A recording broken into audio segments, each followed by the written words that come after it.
This episode of Recording Studio Rockstars is brought to you by Sound Porter Mastering, OWC, Atom Audio, API Audio, JZ Microphones, Spectra 1964, and Isotope. In fact, you're hearing my voice right now through the JZ Pop Filter on the JZ BB29 microphone, through the Spectra 1964 STX600 mic pre-complementer, and Isotope RX and Ozone, all recorded safely onto an OWC Mercury Extreme Pro 6G SSD. So get ready to rock.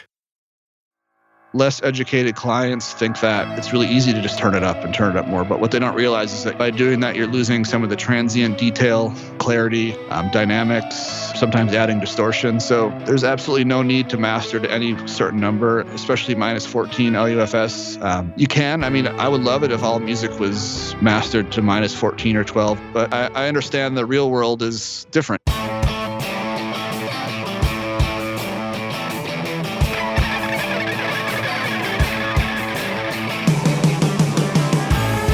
Welcome to Recording Studio Rockstars. I'm Lid Shaw, and this is the podcast created to help you become a rock star of the recording studio.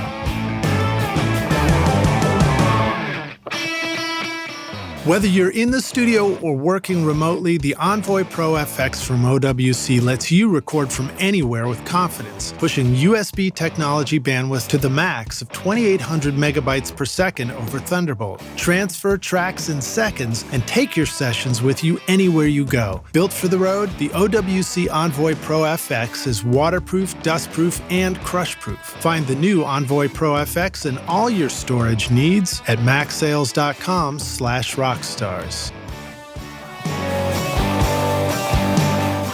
JZ Mics brings you the ultimate futuristic pop filter for your studio, built from solid metal parts that won't break and a flexible gooseneck for easy placement. The JZ Pop Filter uses a unique waveguide design that prevents plosives from getting through to the mic while allowing important high frequencies for clarity. Plus, it looks super cool and you're hearing my voice on it right now. Use the limited time coupon ROCKSTARS to get 20% off this amazing pop filter from jzmic.com. When I master a song, I'm immersed and committed to a sonic fidelity from start to beyond finished. Hi, I'm Brian Murphy of Sound Porter Mastering. My goal in every master is to help you prepare so that you're not compromising your timeline, budget, or your mix. My iterative process helps build a relationship with you so that you don't have to ever second guess your mix. Let's pull back the curtains on mastering because there's no secrets here. Send me your mix and I'll give you free feedback or a free mastered demo. Just hit me up at soundporter.com.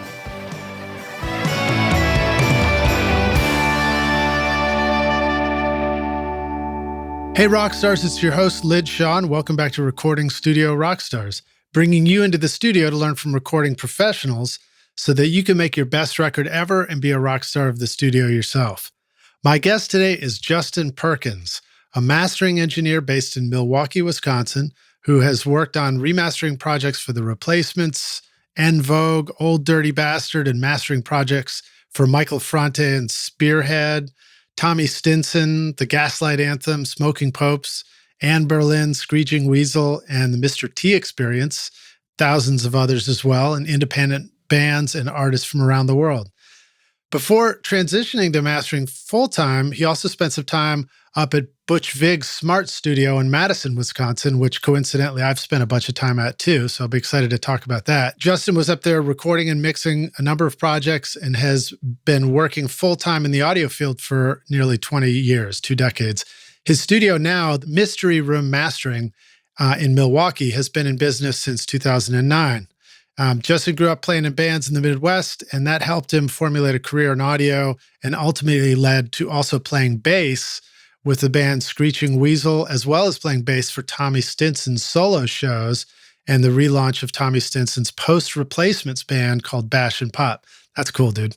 Those guys released an album in 2017 on Fat Possum Records and also even got to perform on The Late Show with Stephen Colbert. Aside from mastering tons of singles, EPs, and albums, Justin also masters nearly all the content for the License Lab, which is a library music company in Milwaukee, Wisconsin, and recently started doing a monthly live stream for Steinberg Media to help both new and current users of Wavelab Pro get a better understanding of how to use it. Justin has also written a number of articles for the popular website, The Pro Audio Files, started by Dan Comerchero, on the topic of mastering, preparing for a master, and an overview of what types of master files you might need for different release formats. I want to give a big thank you and a shout out also to Harold LaRue for making our introduction. Thanks so much, Harold. Please welcome Justin Perkins to Recording Studio Rockstars. Justin, are you ready to rock, dude? I am ready to rock. Thanks for having me on. Yeah, my pleasure. And of course, if you weren't ready to rock as a mastering engineer, that's when we bring it to you so that you can get it ready to rock, right? Yeah, we're just kind of warming up now. And, whenever I listen to your show, I think of the Cheap Trick song, Hello There. I don't know if you've ever seen Cheap Trick, but I've never seen him play, but I like all the, they open up every show with a song called Hello There. And the only lyrics are really, are you ready to rock? And nice. Anyway, it brings me back to that. But anyway, thanks for having me on. Dude, it's a pleasure, man. Milwaukee to me is a place that I've visited a few times, but I drive through it every summer because I drive from I drive from Nashville all the way up to Door County, Wisconsin, where our family has a family home.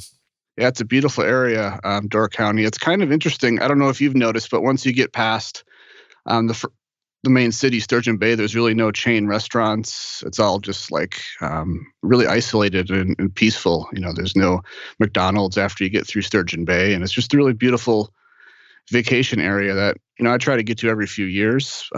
Probably take it for granted because I'm so close. But yeah, exactly.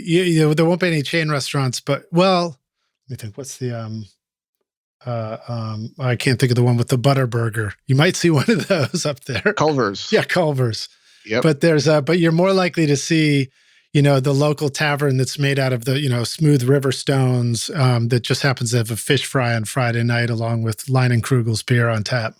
Yeah, you get so used to it living in Wisconsin, but it's especially in Milwaukee, it's totally normal to be walking down a neighborhood street and then there's a house that's been, legally converted into a bar or tavern, and it's just, looks like a house with the sign in front of it, and that's just how it is here in Beer City.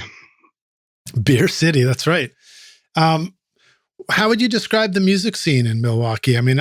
I've always loved the music that's up around that part of the world. Chicago obviously is your backyard there.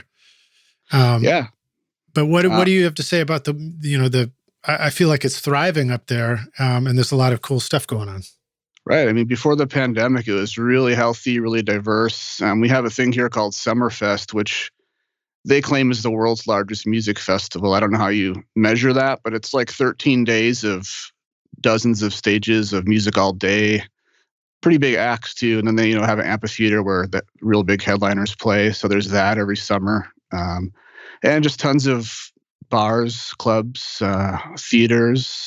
So yeah, a lot of great music of all kinds here in Milwaukee. And I kind of miss going out to shows and bumping into bands, but hopefully that'll happen again soon. Well, similar to Chicago, similar to Minneapolis, you guys have just a serious appreciation for the summer months. And I've noticed that about the upper Midwest there is when the sun comes out to shine, you guys do not waste a moment taking advantage of it. No, and Milwaukee has a nickname. It's called City of Festivals, and there's a band from here that named a record after that. But yeah, you have to, my uncle always says you have to decide what you're not going to do, like in the summertime, because there's just too much. You got to jam it all into 3 months, and that's how it works. Yeah. Did you ever know a band from Milwaukee called Soda? Man, this would have been 90s, probably early 90s stuff. No, that doesn't sound familiar, but I think I got distracted. But the music scene in Milwaukee goes pretty far back. There was some, in the 60s, bands had regional hits, and then early 80s, we had the Violent Femmes. Yeah, right. The Bodines were kind of from the Milwaukee suburbs area. Man, I'm missing a lot of them. More recently, Bon Iver, he's from the other part of the state, which is totally different than the eastern side of the state. There's lots of hills and it's closer to Minneapolis. But yeah, there's plenty of music here. I grew up in the music scene, and it's just no shortage of music. Yeah, my a recent intern here at my studio is from that part of the world over towards like Montana and stuff. And he was a huge Bon Iver fan. So that's very cool, man. Yeah, no, Soda was a band that the singer in my St. Louis band introduced me to that was making some really cool songs. But I don't have much more to tell about it other than I think those guys also recorded at Smart in Madison with who they called Mr. Colson. Do you know some of the folks that were over at Smart Studios? Any favorite folks over there you want to give a shout out to? Yeah, I never got to meet him. His name was Doug Olson. In fact, the only time I really met him when I was at Smart is he stopped at the studio to send a fax or something weird. It was like right at the end of, it was like the mid 2000s where people were still faxing, but maybe you didn't have a fax machine at your house, right. Kind of thing. But I never got to work with Doug. When I started there, a guy named Bo Sorensen was, he was about my age too, and he had been there a little longer, earlier than me. He came in as more of a traditional intern, from my understanding, through the recommendation of Doug Olson. I think Bo went to Madison Media Institute, which is a fairly popular recording school that recently closed. And Doug just said, hey, there's this guy, Bo Sorensen. I think he has potential. And Bo went on to do pretty great things. He lives in San Francisco now and is doing stuff at Tiny Telephone, but spent some time in Portland and up there working with Chris Walla from Death Cab for Cutie, who he met, working at Smart. Chris Walla came to mix the Plans album by Death Cab at Smart. And so, yeah, Bo was it was great timing to be there with Bo because I learned a lot. And I felt like we had some commonalities, being about roughly the same age and, just sort of getting started and things like that. Didn't get to work with Butch really that much at all, except for one session where he was just going to be drumming, and Duke from Garbage, the band Garbage, was going to produce a songwriter named Freddie Johnston, who, if you're into singer-songwriters, you might know Freddie. They're just doing I don't know if it was a pre-production session, but the other guy I wanted to give a shout out to, Mike Zirkle, he was the studio manager. He got stuck in Mexico in a hurricane, and I forget which one, but kind of a historical hurricane. He couldn't get back, so Bo and I kind of tag teamed the session engineering, and that was really our only time working together because we were usually in opposite studios working. But this was kind of a bigger session, and they wanted to do something strange like record to the 2-inch tape machine and Pro Tools at the same time, which is, not impossible, but something we had never tried. So we were just kind of trusting each other. I ran Pro Tools, Bo ran the tape machine, and crossed our fingers, and it all worked out. But what did you get? What do you think you did? Do you think you just captured it on the tape and then rewound the tape to transfer it in, or did you come up with a simultaneous way to record to both?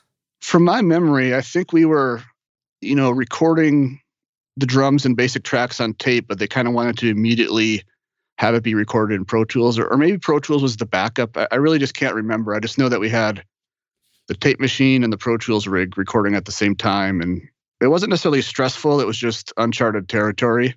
Yeah. It kind of threw us for a curveball with Mike not being able to fly back from this hurricane. And that's really the only time I worked with Butch. And he was really just the drummer on the session. He didn't get too involved in the production. It was more like a hangout kind of thing. And it was a fun time. So was that a Garbage session, or was that for some? Oh, no, that was for the, who was the? Freddie. For Freddie. Yeah, Freddie. And I don't even know if anything came of it. It was kind of, there wasn't a lot of structure to it from what I remember. But I feel like Bo and I performed well. They got things recorded that they wanted to. And yeah. So what was the window of time that you were at Smart? I think around 2005, maybe 6. I had been recording a lot of bands up in Green Bay, Wisconsin, which is closer to where I'm originally from. Technically from a town called Neenah, Wisconsin, where if you look at a manhole cover, there's probably an 80% chance it says Neenah, Wisconsin. They have a foundry where they make manhole covers. Nice.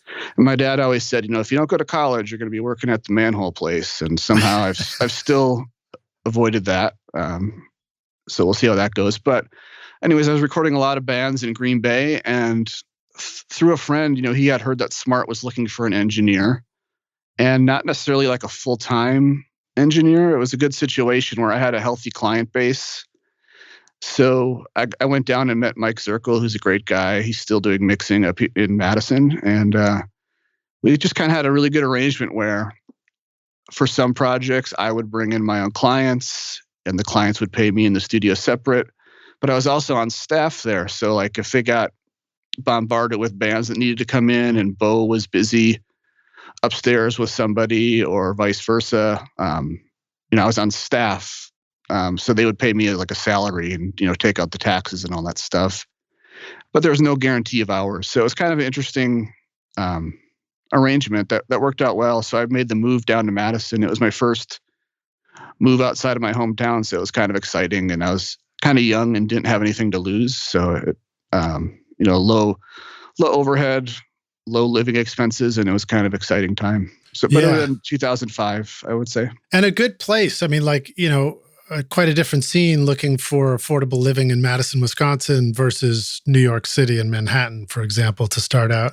Yeah, I mean, Madison is the most expensive area of the state, but as far as the country goes, it's relatively affordable. Right. And I was, the studio in Green Bay was great. It was probably the best studio in that area, but it was really just me and the owner. And, I was recording, mixing, cleaning toilets, shoveling. A lot of snow, up, right? Yep. Cleaning up after sessions, which I'm not complaining about whatsoever, but it was cool when I got to Smart where there was more of an infrastructure. I don't know if he was full-time, but they had like a technician in the basement that just worked on stuff. And they had Mike sort of transitioned into studio manager. He had some health issues that prevented him from doing a whole lot of engineering as the years went on. He just wasn't able to do as much as he used to. Mm-hmm. So Mike was more of the studio manager, booking, emails, ordering, making sure everyone had lunch, stuff like that. And then me and Bo, and then there's usually an intern or two that were. So I was not used to recording until 1 or 2 a.m. and then just going home. I was used to recording until 1 or 2 a.m., then cleaning up the mics and the cables and leaving at 3 a.m. So It was great for me to just be like, okay, we're done. I can't believe I just get to leave this mess. And there's going to be an intern that's excited to come in and wrap it all up. That was amazing to me. So I really enjoyed being at Smart because of that infrastructure. And there was 2 studios. There was Studio B, Studio A. There's a lounge. Oh, you've been there, And there's I spent patio. Quite a while there. In I think it was '99. We were there for a few months at a stretch. And the upstairs and downstairs studios, no less. Yeah. So, it was just a night, you could bump into someone, just they were having a session downstairs and you were upstairs. So I got a little sense of how things kind of used to be in the old day. I feel now, with the exception of maybe Nashville and New York, LA, I feel like a lot of the studios are run by one person and they're kind of doing everything. And they might let a freelancer come in and do their thing, but there's not really like a staff anymore unless you're in the big cities. It's more just that kind of thing. At least in the Midwest, it's a lot of studio owners that work too many hours, and then when they they might have a friend that rents it out for a few days and they get to go take a break, do some laundry or something. But and it's a shame because this staff studio setting is so cool and it's so inspiring, and the idea that somebody can focus on being the technician and somebody else can just manage a studio if that's their interest, or all these different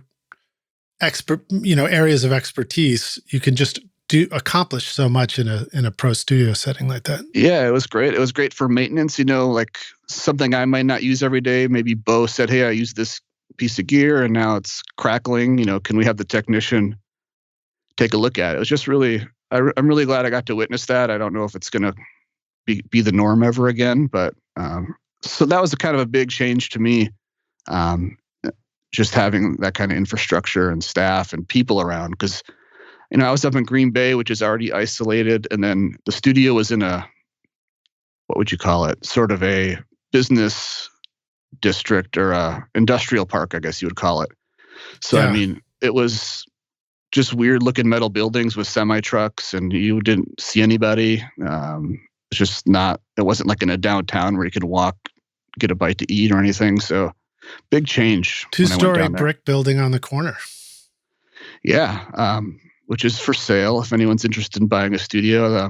Someone else bought it when Butch sold it, and now it's for sale again. Oh, really? And being on the corner, there's been a handful of incidents where there was one big one where like a backhoe smashed into the corner right where the door is, and no one got injured, but did a lot of damage. And I think there's been some other incidents or close calls, just because it's on the main street when you're driving into town. Busy intersection. I mean, a lot can go wrong there. Yeah, well, it's some of the things you have to think about when you're building and designing your studio is realizing that, depending on your location, one day there could be like a dump truck right outside on the other side of the wall, for example, that can, wreak havoc on a session. I've been pretty lucky, but mine's right near the alley. So, if they just decided to park a truck there one day, I'd kind of be out of luck. Or if somebody mows a lawn right next to the studio. Yeah, I mean, I'm not sure what caused Butch and Steve to pick that building, but it's probably cheap at the time. But, it worked. It was pretty isolated. I mean, you couldn't hear traffic. Occasionally you'd hear a snow plow if it was scraping its, plow right on the cement outside, but pretty So isolated. that reminds me to ask this question. Have you ever recorded outside in the snow yet?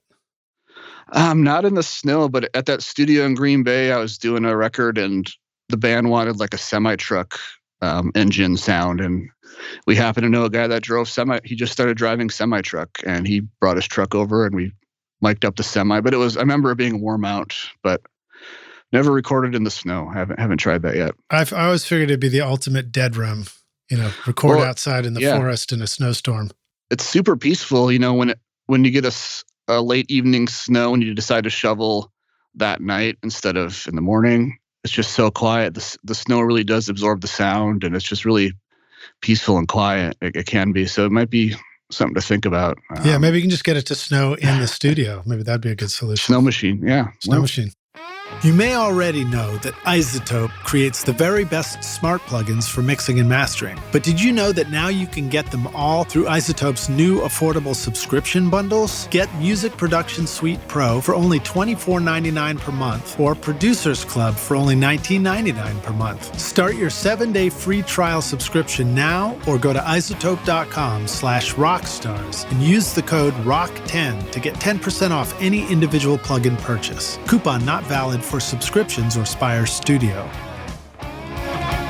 The Spectra 1964 BBDI passive direct box is perfect for recording deep bass that will make your mixes sound huge. Plug that into a C610 comp limiter, and as founder Bill Cheney points out, it'll move your pant leg. But what if you want to record direct keyboards? Spectra 1964 now offers the stereo BBDI 2 with custom wound high-Z transformers for big headroom, virtually flat response, and a 15 dB input pad at spectra1964.com.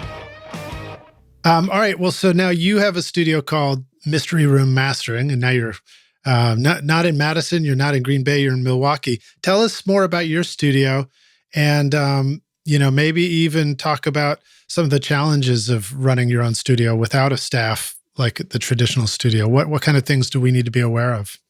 I just think efficiency management. As I transitioned into mastering full time, I didn't really have any good systems in place for managing it all. I mean, I remember I was, when you're mixing, it's, less projects that take longer to do usually, or recording. And I was kind of managing it all with iCal and email. And there got to be a time where that was just it was not efficient to do it that way. And I experimented with a few things, but I use a program called OmniFocus, which is very similar to Trello. I don't know if you know Trello. Yeah, I know both, actually. The only reason I use OmniFocus is because they have really nice looking Mac apps, and I'm kind of a sucker for Mac aesthetics, and it syncs to your phone and all your computers, and it just looks really nice. So it's kind of like Trello, but it's really dialed in for Mac. So what are some features of OmniFocus that are worth describing or pointing out? The big one for me is kind of ties into my website. On my website, I have a form where you can fill out your project info. You can put the artist name, release title, song order, everything a mastering person needs to know. Submit it. It goes to my email, but it also, with OmniFocus, you can set up an email address. So that form forwards to my normal email and it forwards to my OmniFocus account.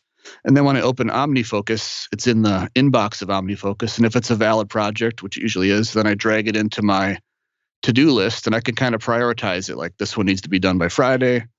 next week, this one can be done in a month. Probably the smartest thing I did recently was I added a completion date on my web form, because whenever I got a project in, I would just kind of panic and be like, oh, they need this like right now. And It turns out not every project is like that. I mean, typically, I have it blocked out at least a week, because it's about how booked out I am on average, usually between 1 and 2 weeks for a record if it comes in blind. But, some projects, they would put like 2 months is fine. And I'd be like, oh, that's great. Now I can kind of put that on the back burner. But OmniFocus lets me juggle them around, and then I can see all the details right in the OmniFocus. What's the song titles, the song order? Do they need a vinyl pre-master? Do they need ISRC codes? And then when I send the initial master out, I can mark it as in progress and drag it to the bottom, so it's kind of off of my mind for a little while, and I can focus on the next one. Mm-hmm. And then when we're all wrapped up and approved, then I can check it off as completed and it goes away. But it's all archived, so if you have to look back at something, it's there. So OmniFocus was pretty pivotal for me, just for managing projects. Because with mastering, I should have seen it coming, but I didn't. But as I transitioned to full-time mastering, there's just so many more projects. And especially now that everyone's doing singles, it's just like, usually my OmniFocus has close to 24 active projects, whether they're upcoming or in progress. So, I just needed something to manage that. So, time management is just huge if you're running your own business. I just have as much things automated as I can. Mm-hmm. If I'm asking, I developed the web form because I was just asking the same questions over and over to my new clients. Like, hey, what's your band called? Is every word capitalized? Is it the ampersand or is it the word and? What's the album title? Right. What's the full song titles? Because I'm kind of a stickler for getting all that metadata correct. You can question how important it is or not, but for me, it's very important for a few reasons. But I like to get all the details correct up front.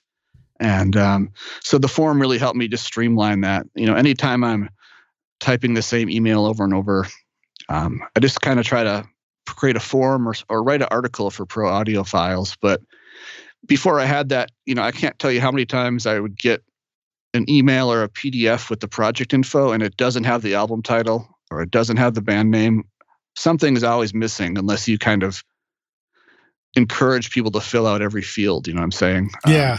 And it could be a Google Doc that you just post online, but I like the submission form because then it can push it to various places. Yeah, so let's geek out a little bit harder on the way that the email part works.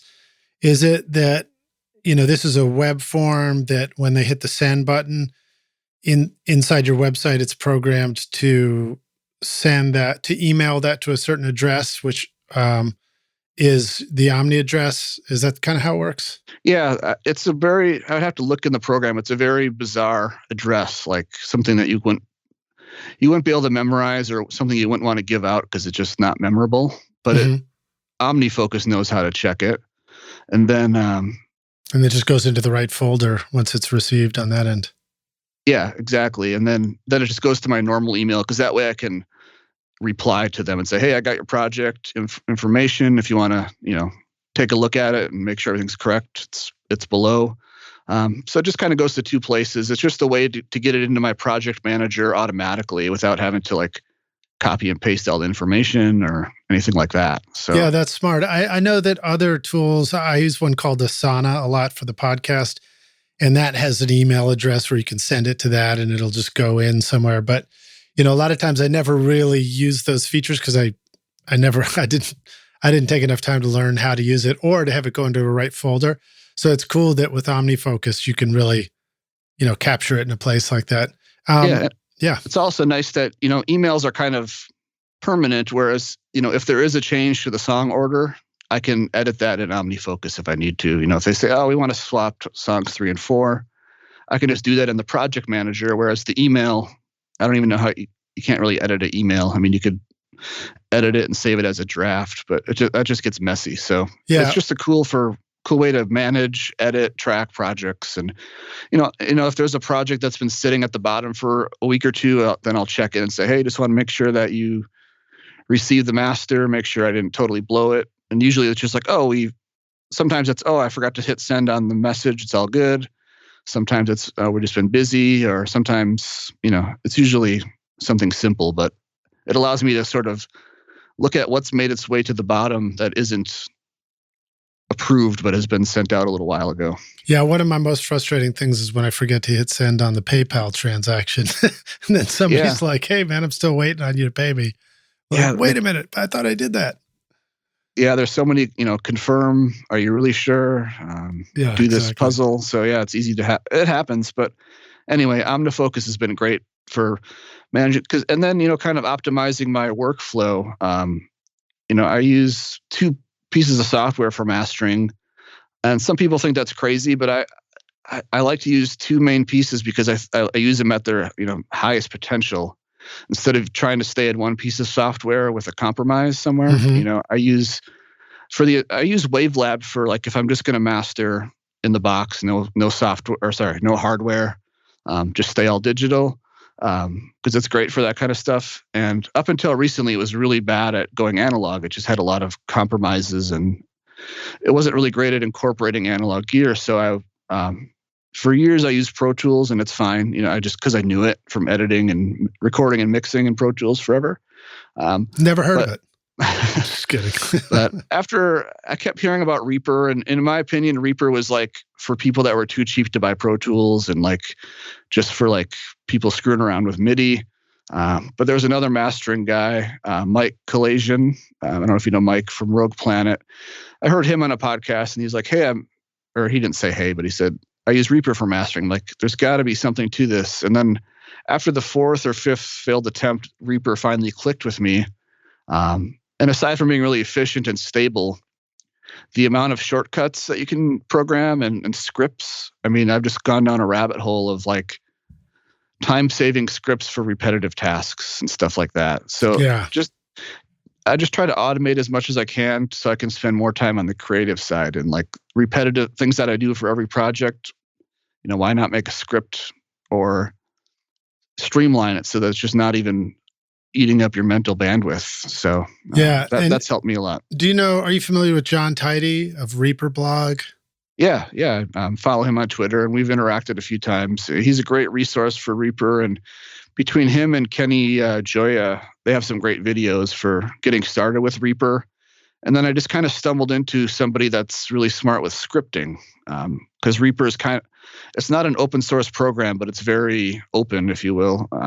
So you pretty much any crazy repetitive thing that you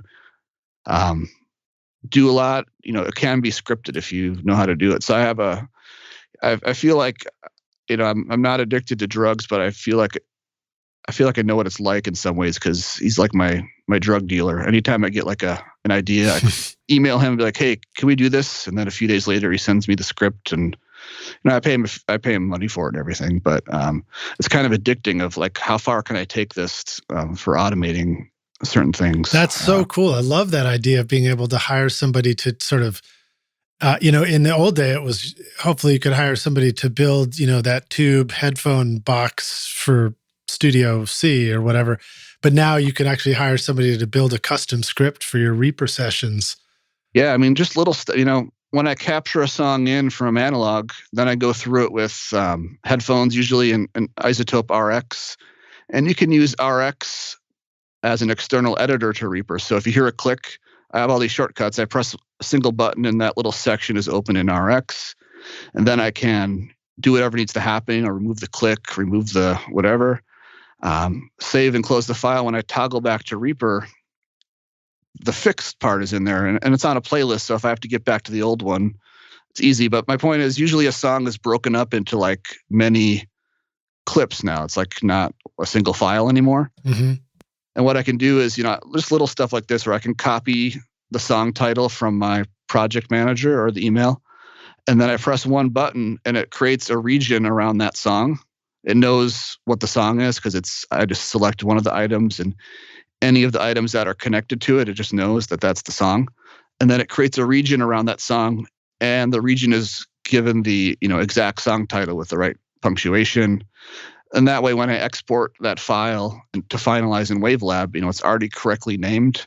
And then that saves me so much time downstream with metadata and CD text. So I mean, if I would just feel I would probably just give up if I lost all these scripts. I just feel like I was working so inefficiently and slowly. I wouldn't even know what to do. I'd be totally lost. So all those little things allow me to, I'm still spending as much time as I need on the creative sonics and everything. It just helps me get into a groove and spend more time on the fun stuff. Yeah. So speaking of the fun stuff, watching a video, I found a video on YouTube of you showing off your studio on an iPhone. I think you said like, one of these days I'll do a fancy video. So for meantime, here's just my iPhone video of the studio. But then it was great. You were showing off a selection of EQ choices for mastering. And I wondered if you could talk a little bit about, what is mastering, but maybe start with EQ and how important an EQ choice is in mastering. Yeah, I do have a variety of EQs. In my opinion, the EQ really sort of determines how loud you can get it. Because at some point you start hitting a digital ceiling, and then your low end can eat up headroom fast. So if you have tons of low end, that's going to sort of prevent you from getting something to have a really a high perceived loudness. Or if something's really bright, it might seem louder than something that's dark, even though they're the same measured loudness. That video is kind of old, and I called it the low budget video tour just because of the phone. I did it on a phone, but I think some people thought I was calling the studio low budget, and that's not what I meant. I meant like, I just did this on my phone. I didn't hire a video person, which I'd like to do someday. And some stuff has probably changed, but yeah, I just like to have a variety of EQs. I have the classic Mazalek MEA2, which is just parametric EQ, solid state, pretty transparent. And then on the other side of the spectrum, I have I'm probably going to butcher the name, but it's GYRAF, Giraffe. I think he's from, I want to say Denmark or something, but that's a tube EQ. And it's just a tilt EQ, which I like. It's not parametric. You can tilt it darker or brighter, and then it has low, mid, and high. And he purposely didn't put the frequency points on there. He said, just use your ears. Nice. So kind of like that. That's one of those, people say this all the time, and I used to think it's a myth, but it's one of those EQs that just sounds good flat, just because of the DNA of how it's made. For one, it's a tube unit, so that's going to offer some color. Yeah. And there's many times where I just put it in and don't EQ it. I just have it in the chain, and it just makes certain things nicer. And, but it's also a great EQ. One of my other, it's probably in that video, but I have an EQ by a company called Better Maker. And their whole deal is that it's digitally controlled analog stuff. They make an EQ, compressor, limiter. And the advantage with that is you can control the hardware with a plugin, and their selling point is digital recall. So like if you close your session and then open it the next day, the plugin is going to tell the hardware how you had it set. Right. And that comes in handy in mastering. I actually had to make a Reaper script because what they didn't think about is mastering sessions. It was designed from a mix engineer standpoint where you have usually one session per song, right? You mix a song in this session and then you close it and mix the other song. So you can insert that on your master bus, and when you go from song to song, opening each session, your EQ settings are memorized, which is great. What they didn't think about is mastering sessions. We usually have all the songs in one session, and most mastering DAWs have a thing called clip effects or item effects, object effects. Mm-hmm. And that's where you can put plugins right on an item. I think Pro Tools recently started doing it too with clip effects, but only with their native. Yeah, you're right plugins. about that. I never thought about how clip effects in Pro Tools makes Pro Tools sort of a mastering, more of a mastering tool now. Yeah, and with Wavelab and Sequoia and Pure Mix, that's pretty common. So what you can do, you can master a 12-song record with all the songs on one track. You don't have this stair step of wave files, and the waveforms get super tiny so you can't see them, and it gets to be a big mess. And then all the plugins are running all the time because they're on tracks. It's just on items. Right. Anyways, Better Maker didn't really think about this. So it only supports one instance per session, but I had a Reaper script made where only the instance of the plugin that is nearest the playback cursor is online, the rest go offline. so the hardware doesn't get confused, having 10 plugins talking to it saying, I don't know what to do. But that's kind of a little work around that. But the Better Maker the Better Maker EQ is pretty great. It's not tube, solid state. Just really, for me, it speeds up my workflow because I can jump from song to song and have different EQ settings per song before I commit. I could say, yeah, I think this is good for song 1. Let me move on to song 2. And then sometimes you get to song 4 and then you flip back to song 1 and you're like, oh, song 1 seems a little dark. I should brighten that up. And I haven't committed, so I can easily do that without having to re-record the whole song back in or re-render or whatever you want to call it. So the Better Maker EQ is really, really powerful for my workflow. Do you ever walk into the studio and just go, yo, Better Maker? Sounds like a character from a World War II film, Yeah, it's a funny name. I think they're from Poland. And I think it was a guy that does production that just got tired of, he loved analog gear, but got tired of the recalls of the band saying, oh, we love it, but can you just turn the backing vocal up a dB? Atom Audio can provide all your monitor needs, whether you are setting up a first-time home studio for recording music or podcasts, or a world-class studio for professional mixing and mastering. Their unique accelerated ribbon tweeter design is famous for creating smooth, detailed imaging that let your speakers disappear into your music, allowing you to focus on the mix. Learn how to set up your studio monitors and control room for great sound, plus lots of other cool studio tips at atom-audio.com/education.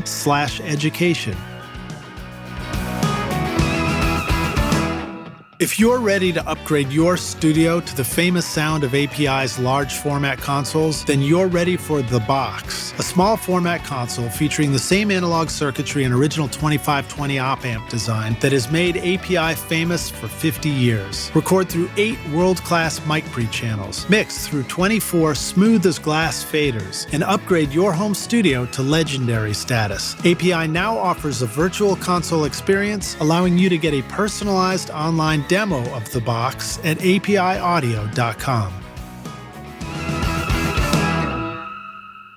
So that prompts my question, back to your point of efficiency. How do you like to manage revisions and revision notes with bands? What in your OmniFocus process makes that world easier? That's something I would love to explore a better method. Right now, it's just email, and I try to ask, if it's a band, I try to ask for, one point of contact. I don't love it when I'm getting texts from the singer and emails from the engineer, and the guitar player hears it 4 days later and is talking about something totally different. I try to just say, can I just have one stream of, take your time, there's no hurry, but can we just have one point of contact? And it's usually via email.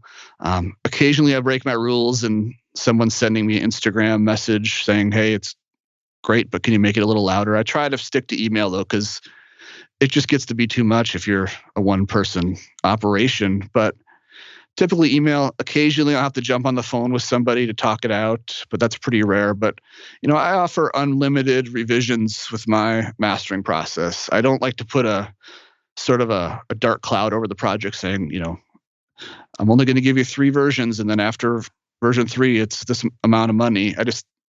To me, that puts a negative spin on things, and it honestly very rarely goes into version 3. It's usually like version 1 is often approved. Sometimes version 2 is needed. And once we get into the higher numbers, it's usually for stuff like song spacing, or they wanted to change the song order. That's when we get into like version 4 sometimes. But right now I'm just managing it via email. I know there's stuff out there where you can collaborate online. Even Dropbox has a way to do notes, but I've just found email to be the most straightforward, and it's searchable. And there's times like years later where that's come in handy. I can search by Gmail, because usually the highest version number is the final. But I've had to search my email to see like, why did we make version 3, and is that the one they used on the final? Because if we have to recall, if I did like 4 singles over the course of 2 years, and then they want to make an EP or an album, I have to, I just like having an email trace of everything. Do you try and keep that email in a single thread? So for example, I've tried emailing the band and I just call it subject mixes, and then every mix I deliver them is in that thread. I mean, that thread can get pretty big with a lot of attached files. When I send out my initial master, it's named very well. It's the artist name, a dash, and then if it's a single, it's the song name. If it's an EP or album, it's the album name, and then V1. And then hopefully they reply to that. There's a certain type of person that thinks you need to start a new email with a new subject for every email. And that gets kind of annoying because then you lose context sometimes. It's like, I would love it if they just replied to the email I sent them, but they'll send a whole new email. It usually says, the master, which I'm mastering like dozens of projects. So it could be any, So I try to stick, I don't really have control over that, but, I try to keep it in some kind of organization. But, Gmail is so searchable, it's not really a big deal. What about the session itself? Is your mastering session called V1? For example, I don't know how exactly Wavelabs and Reaper are doing it, but I use Studio One from PreSonus a lot for mastering now. And they also sort of have built-in versions, or you can do a save as. And I always wondered, what a good process was for doing something like that. Yeah. The other thing that helps me efficiency-wise, going back to that, is I have a really rigid folder structure for all my projects and file naming conventions, so that if I have to revisit something from 1, 2, 5 years ago, I'd know what I'm looking at.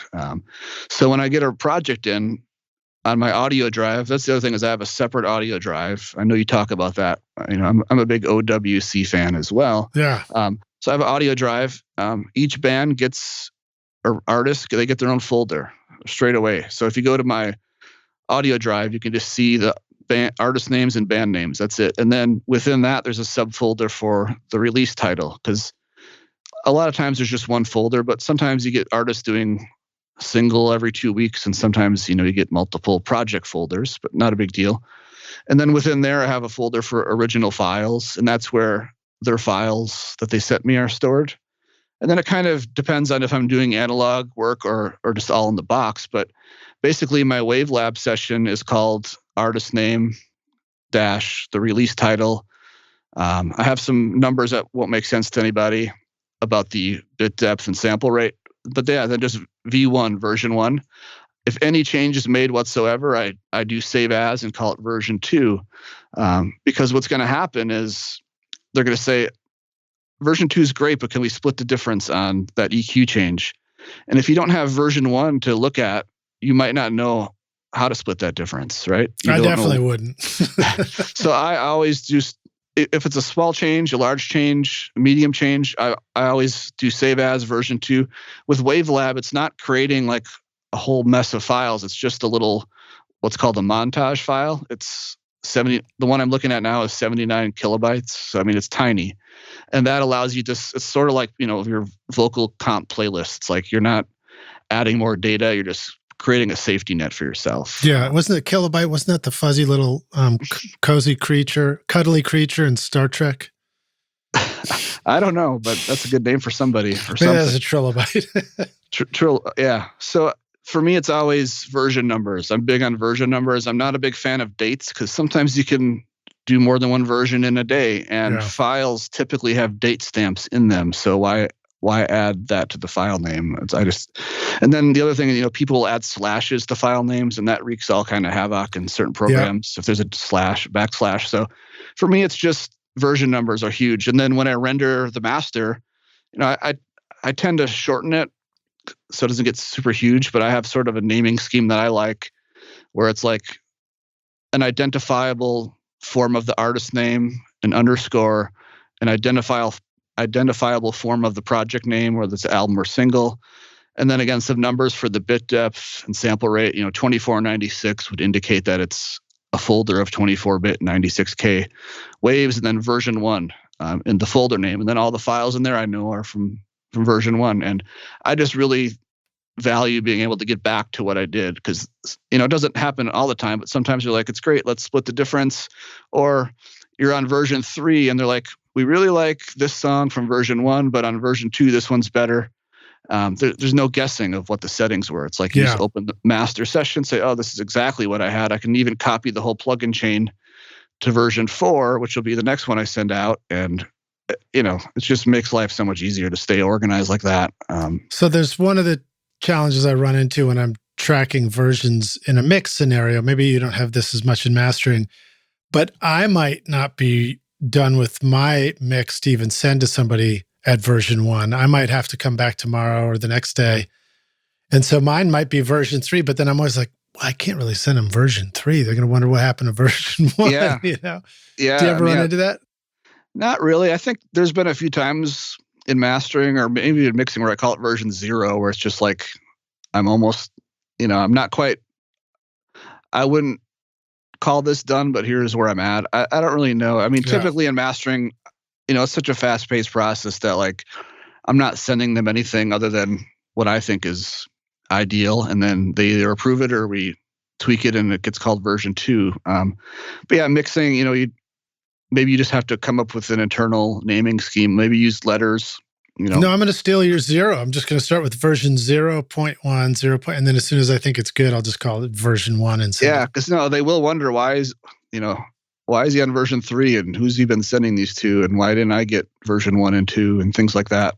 Well, in a classic challenge tracking in the studio with the band is the band does a few takes in their own mind, but by the time they're done with their third take, Pro Tools is on playlist, 0.08 or something like that, because you've started and stopped and done other things.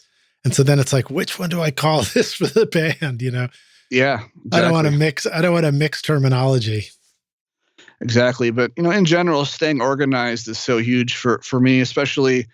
It doesn't happen so much anymore because I've given in and I store all my the masters I send out the links stay active forever now, until I die and stop paying Dropbox. Right. But I don't get much requests anymore. But sometimes people are like, "Hey, we never downloaded all those files. Can you resend them?" And I have an archive system where I can go back. Kind of like you, when I'm done with a project, I have an archive system that it goes on, and it's all backed up twice, and it's just really easy to find stuff. So yeah, I got on board with Backblaze this year too, so that there's always a recent current version of everything that's on the computer. And I have to say that it uploaded a lot of stuff in the first week or so, and then ever since then I have not even noticed that it was on. So I haven't. No, and I'll go look at it every once in a while, make sure, like, did it really back up what I did today? And I go look and it's there. So I find that one very remarkable and a great way to sleep at night, knowing that if something terrible happened, at least whatever was recent, that hadn't already been archived would still be available. Yeah, I have Backblaze running too. I have it running from my audio drive. So if there was a fire and a flood and all this stuff, it would at least be up in the cloud. But for me, the cloud is still my last resort. I always have at least 2, physical backups in different places, or one in each different location and things like that. And I have it's about the size of a cigarette lighter. OWC makes it. It's a 1 terabyte solid state, so it's very fast. Is that the Envoy Pro Mini? Yeah. I've even washed it and dried it at least once, and it works. Gotta be careful. Although I did notice it slowing down, and I thought it could have been a result of washing and drying it, so I just picked up a new one. But what I like about this, it's 1 terabyte, so I have a program called Carbon Copy Cloner, and all I have to do is stick this little USB thing in the computer, and it just backs up any new or changed files, and then ejects it. So I don't even have to press any buttons. I can just pop it in the computer, go to the bathroom. When I come back, any new or changed files are on this little stick, and then I put it back in my pocket. So it's kind of like my Go hard drive. If for some reason, there's a bad disaster, nothing's going to be lost. I put it in the computer a few times a day, and everything's in my pocket. Worst case scenario. But Carbon Copy Cloner is great for scheduling backups or just managing your backups, because then you don't have to think about what's new and what's changed, and it's fast because it's not rebacking up stuff it already has. It just says, here's a new file, let's put this on the backup drive, or here's a modified file, we better put that on the backup drive. So it's really fast and mindless. It's hard to screw it up. Yeah, backup options can be really remarkable. But I find that at first, other than just copying onto multiple drives, which has its benefits in that it's simple, but it has its drawbacks in that you can just as easily copy over the wrong thing and delete all your hard work as back it up. But, most the software like Carbon Copy Cloner, they do remarkable things. And I still haven't quite, crossed the threshold. But for example, my studio's Etherneted to my home, and I could have a backup drive in the house over Ethernet and one in the studio that it's automatically backing up to both places. So I think that's the next level for me as far as sort of effortlessly having two copies in two safe places.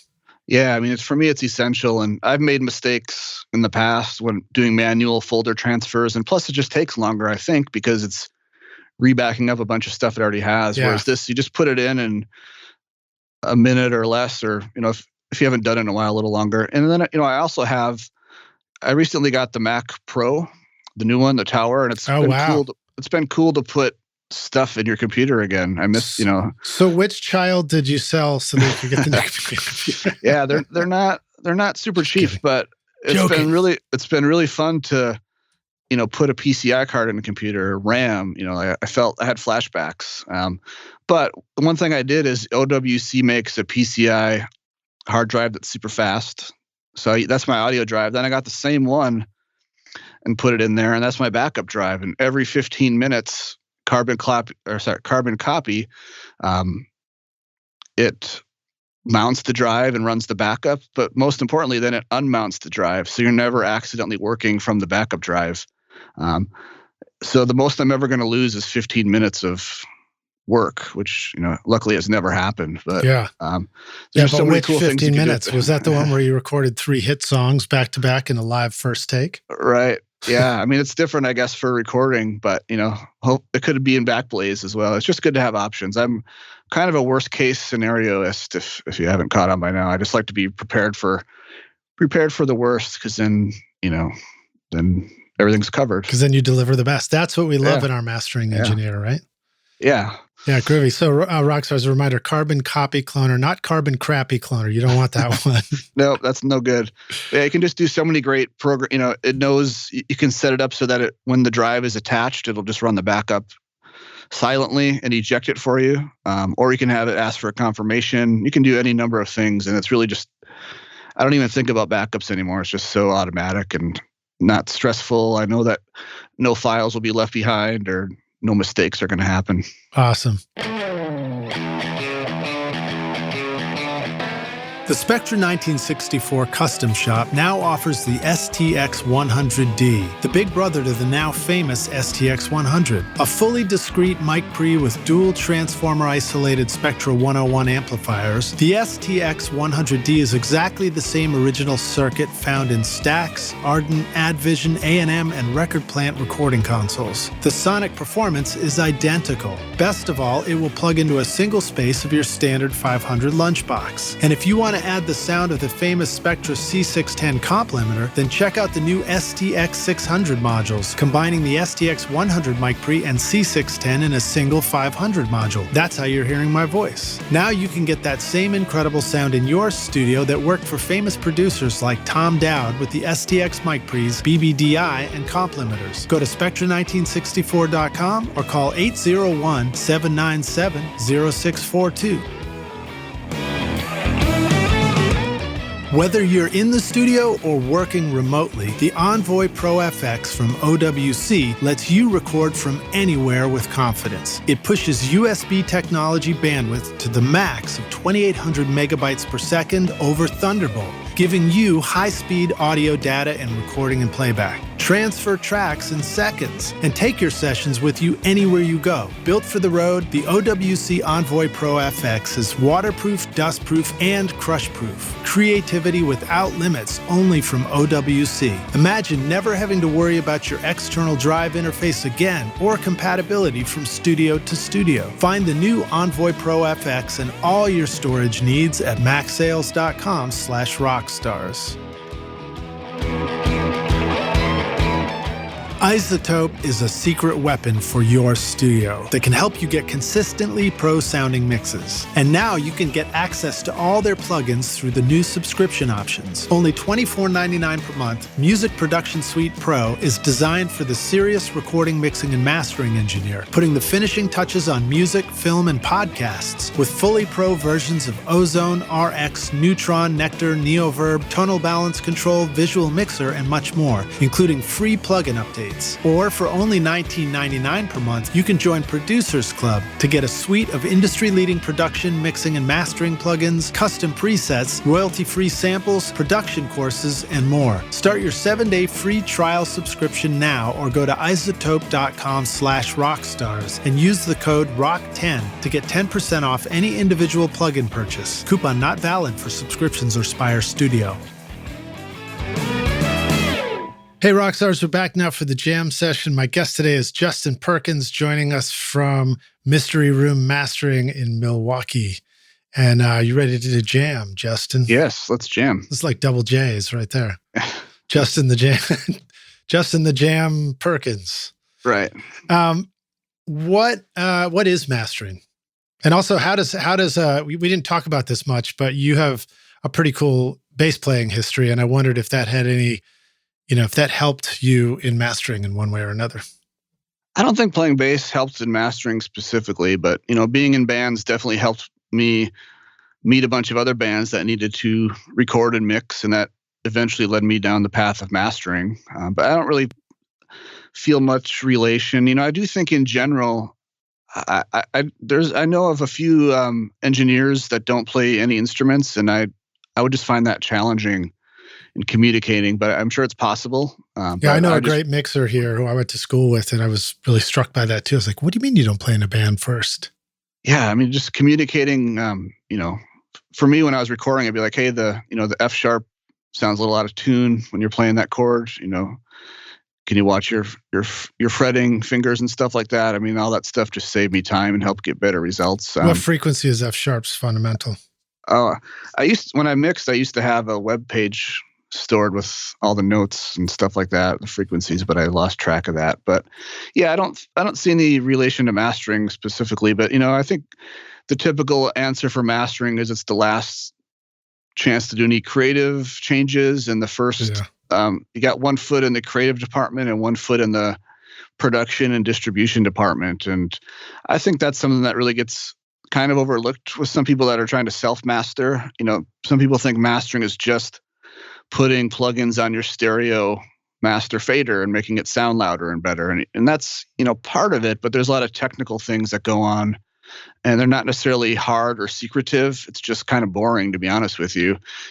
Managing sample rates and bit depths and track markers, and in some cases metadata, making sure the correct format is used for this release and that release, and that is going to translate to as many, sound systems, headphones, jam boxes, Bluetooth things, and as many formats as possible, whether it's going to CD or streaming or vinyl.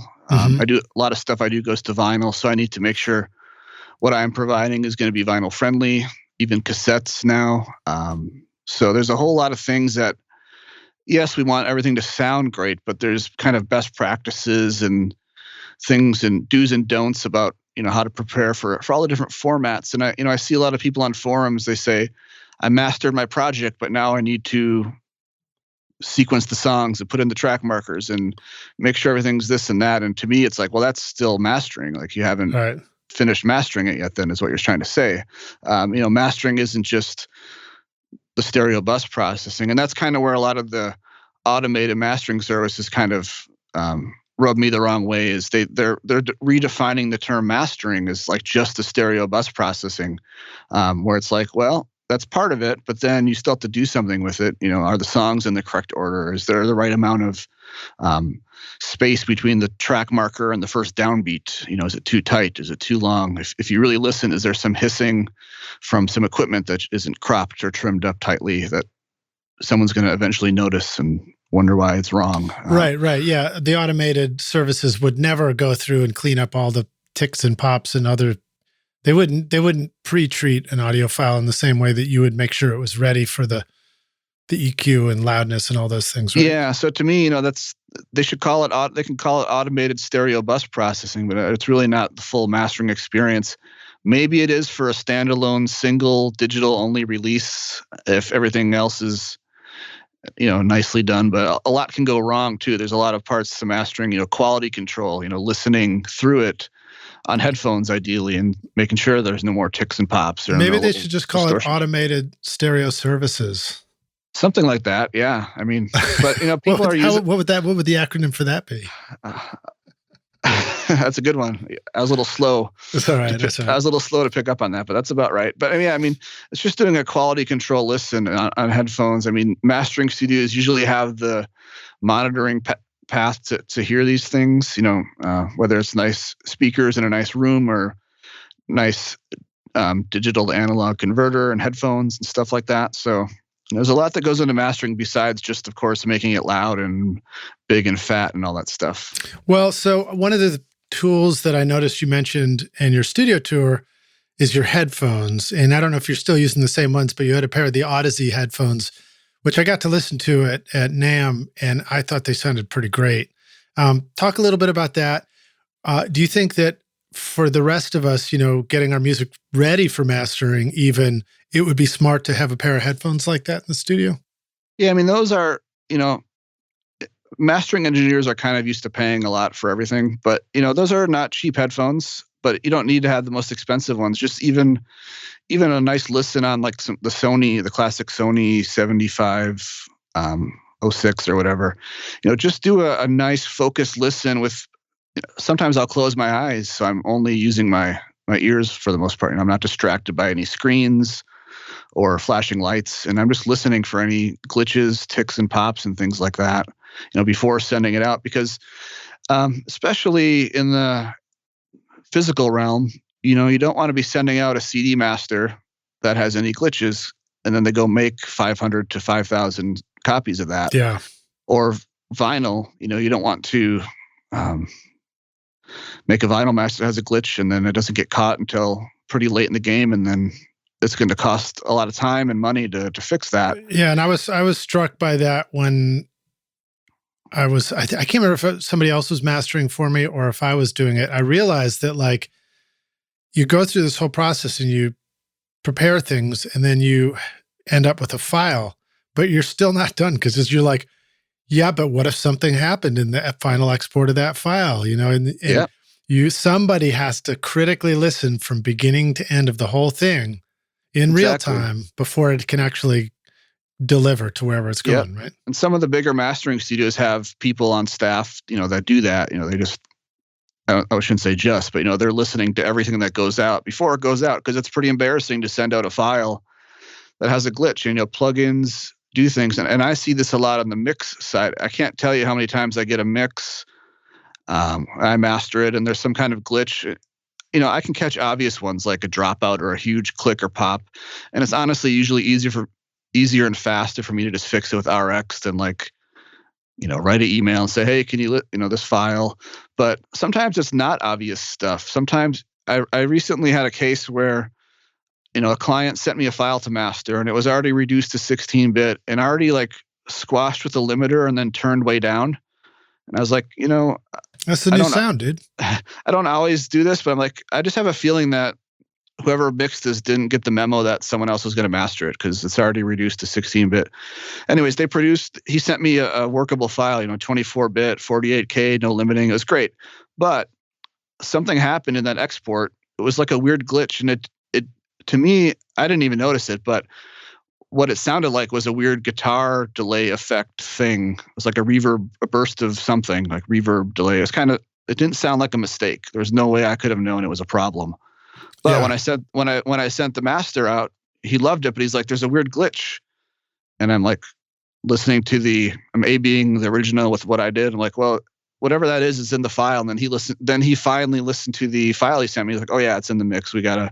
So this happens so much in mastering where people aren't actually listening to the files they send out, which seems crazy, but it's true. I mean, You can have it's the offline bounce feature. Yeah, I mean, you can listen to it in your DAW 100 times and it's fine. But yeah, when you go to offline bounce it, plugins behave differently, and any number of things can happen. And so I've even more recently, like, especially if it's a case where I feel like there's going to be some gray area, like the mix engineer sends it directly to me. Because a lot of times what happens is, and I get why they do this, but mix engineers will, of course, throw a limiter on to make the mix loud and get approved because they're afraid of maybe their mix will not, especially if they're in a mixing shootout, they don't want to have the quietest mix. So they put a limiter on. That's fine.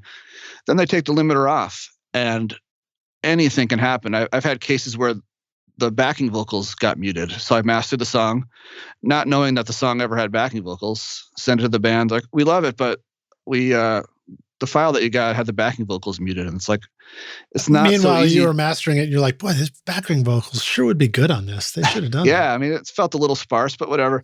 But, every mastering engineer has a different workflow. But for me, it's not like I can just pop in the new file and use the same settings. I have to, usually load it into the DAW that I'm going analog with, make sure the sync is the same, which a lot of times it's not. Sometimes the new mix they send will have another second or two of silence. So if you're mixing, it's great if you just set start and end points for all your bounces. So any revisions are the same, but sometimes they're even different levels for whatever reason. I don't know what people are doing, but it's not as easy to just pop it in and use the same settings, because then, a lot of times you have to rerun it through the analog gear. Yeah. That's real time. Then I have to go through it again with RX and remove all the mouth clicks and pops that get, and it's not, I mean, it happens, but they really can get amplified in mastering. Like when you think about someone singing 2 inches from a vocal mic, that's getting heavily compressed in the recording and then again in mixing, and then we're making the master super loud. I mean, to me, those mouth clicks just get unnaturally loud. They can even sound like digital clicks, and that drives me nuts. So I'm maybe a little more OCD than others, but I go through and remove all the clicks. And you can't just like run mouth declick on the entire song, because that's going to ruin the snare hits and the acoustic guitars and everything. You have to like listen, highlight the little thing. I mean, it's not hard, but it can be tedious. And it's super time consuming if you have to do it all over again because they sent the wrong file. Yeah. So doing all that stuff, I mean, I'm happy to do it once. It gets it's not so simple to just do it all again. It's not like a 5-minute, if someone sends me a new mix, it's more than a 5-minute fix. It's like, it can be a lot. So anyways, listen, whether you're sending out masters or mixes, I mean, it's really a great idea to listen to those actual files, because mistakes just happen, so much. Or it's like, I had another weird case where I think the engineer received like a vocal punch in, everyone's working remotely now. He received like a new vocal line. And for some reason, it was only on like his flash drive. And when he printed the mixes for me to master from, that USB drive wasn't inserted in his computer. So it was something bizarre where like the lyric was supposed to be "don't pay attention to the news," and like the "don't" was punched in. So then the line was just "pay attention to the news." And again, how would I even know that? What there's no way I could have known. And it was the bridge, so that it wasn't Talk a repeated about that kind of confusion in 2020, man. Yeah. So which way do you go? Yeah. Point is, crazy things happen. So it's really great. And I've had a few cases lately where I'll post the unmastered mixes. I have a really nice web player, like a playlist. I'll post the mixes and be like, hey, could you just do everyone a little courtesy and just listen to these? And I had another case last week where the guy in the band's like, oh, they should be the same. He just exported them as WAV this time instead of MP3 for mastering. I'm like, well, the key word is should be the same. And sure enough, there was one song, I don't even know what the error was, but one song had a mix error, and they sent me a new file before I started, and that's great. So I know I'm kind of going on a tangent here, but but that was one of the notes you had sent, the idea of listening to the actual files being sent for mastering, because those can be different than what you're hearing. Yeah, it's a waste of time. Yeah, it can be like a human error. It can be a plugin error that, like you said, offline bouncing was not his favorite thing to do, and it had a little glitch. Sometimes a file will end up with like a huge reverb burst at the start from somewhere else in the song. That sounds fun. That sounds like a hook. Yeah, and then it's like, is it? And then sometimes it's hard to know if those things are intentional or not. I mean, some things are obvious, some aren't. But I guess my point is, I just see an increase of this as people are self-mixing, which is great. I love that people can do that, but you really got to just listen to the actual files. If anything's been changed, just listen to the whole thing. It can save. For me, it's tricky. If I'm doing a whole record and one song needs a new mix file, I'll usually let that slide in terms of extra cost. But I've had cases where like half the record needs a new file for some reason. And it's hard for me to like eat that cost just because of how much time it can take. And that's different that, if people want revisions, I'll do that all day for no cost because it's usually a quick digital change. I don't have to like redo the whole entire thing, but it kind of just depends on the situation. Well, so here you prompted me to to invent something on the podcast. Well, two comments. One is Rockstars, as Justin pointed out, when you're about to bounce a mix out, even if it's a rough mix, always get in the habit of, especially in Pro Tools, drop a start marker and an end marker, particularly a start marker, so that subsequent mixes will line up from the same starting point.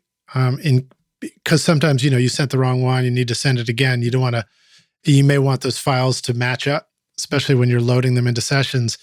But the other one, this one goes out to Isotope, Justin. You might appreciate this. Okay. Isotope should have, if you're going to do all these manual cleanups in RX, it'd be cool if you could swap out the file and Isotope remembered where all the manual cleanups were so it could recreate them in one button push.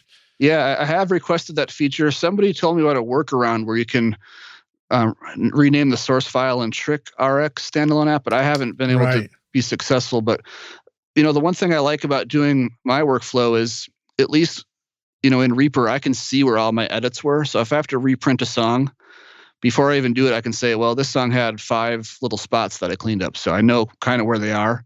Or I can say this song had like 30 and I better sit down for this one. And it's going to be a minute to redo all those fixes. But on the flip side, if things are in sync perfectly, I can always manually resync the file, but it really helps mastering people if your bounces always start from the same point, because it's just a little bit easier to swap in a new file and you're not playing with the sequence. But yeah, I've even saved RX work that I've done. Like if it's not uncommon that at the end of a song, you'll hear the metronome bleed as the acoustic guitar fades out. Yep.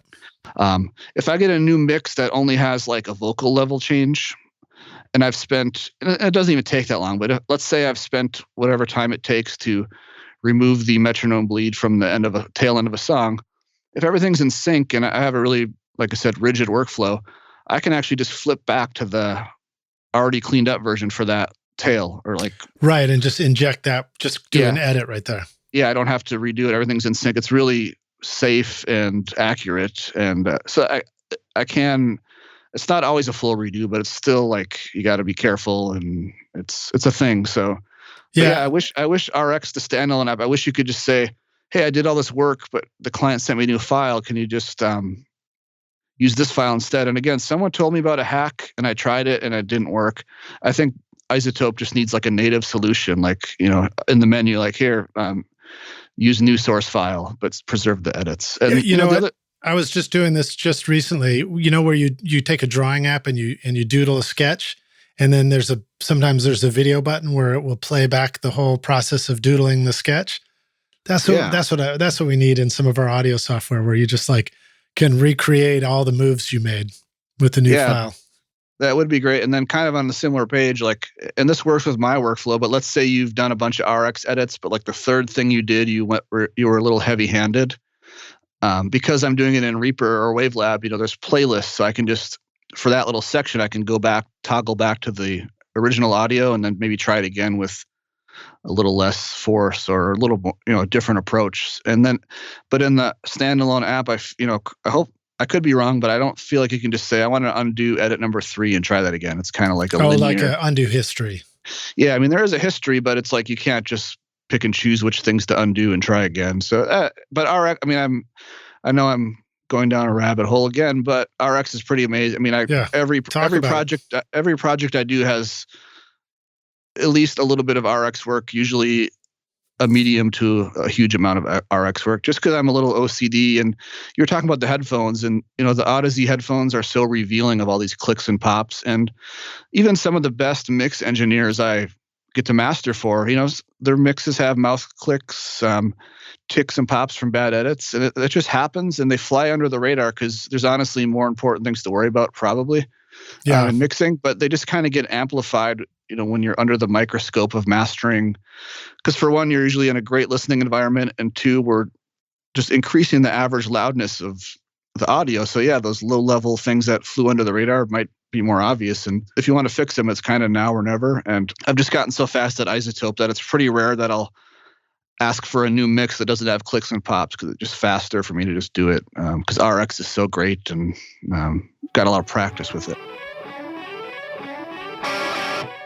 It would be hard to describe in one sentence what gives records a legendary sound, but it would be easy to describe in 3 letters: API. For more than 50 years, API Audio has created large format consoles for world-class studios. Famous for co-founder Saul Walker's circuit designs and the original 2520 op-amp, the sound of API consoles is the sound of great music. API now brings that legendary sound to your home studio with the Box, a small format console featuring the famous API circuitry that is the perfect analog addition to your digital studio. The Box gives you 8 recording channels on the left with built-in mic pre's, high-pass filters, direct inputs, and customizable 500 module slots, and 16 summing channels on the right. Or you can mix using all 24 channels, including aux sends, inserts, and silky smooth faders. API now offers a virtual console experience with a personalized online demo of the Box, 16082 or 2448 consoles. Sign up for your demo now at apiaudio.com.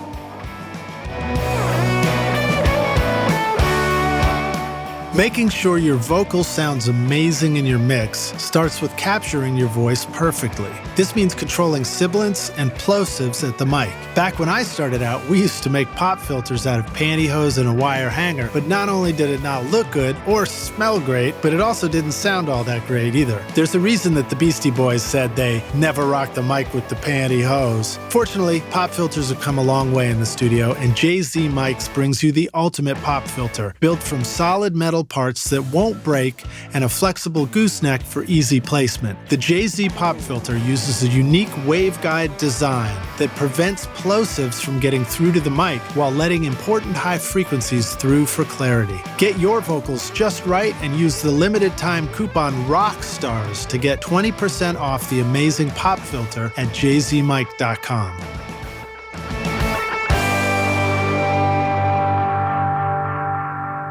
Give us a shout out to some other of the iZotope tools that you like. I mean, for example, Ozone. There's the new rebalancing features. Have you found that some other stuff from Ozone has been really iZotope? What am I saying? That Ozone or other tools from iZotope have been really helpful for you? Yeah, I mean, I've had Ozone since like version 2 or something, and it's always been kind of cool. I prefer the advanced version because then you can just load the modules that you want instead of the huge plugin that could kind of bog down your system. I think an underrated tool is the spectral shaper of Ozone. It's really good for de-essing in ways that traditional de-essers aren't.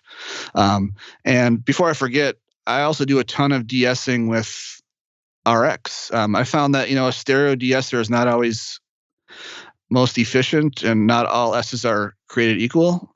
So if I have a project where there's some harsh S sounds, rather than try to use a one-size-fits-all de-esser plugin, I just one by one, S by S, I'll just you can circle or square just the S sounds and tame them as needed. And I find that to be way more transparent and effective, a little more time-consuming, but in the end, then you just know it's taken care of. But to answer your Ozone question, I really, really have been appreciating the master rebalance in Ozone because, I mean, I remember back in the days of when mixes were hard to recall, you do a vocal up, vocal down, vocal up 0.5 dB, vocal up 1 dB and stuff like that. And that just creates a lot of extra work for everyone involved. I should have saw this coming, but I did a project where there was 3 versions of the mix with different vocal levels, and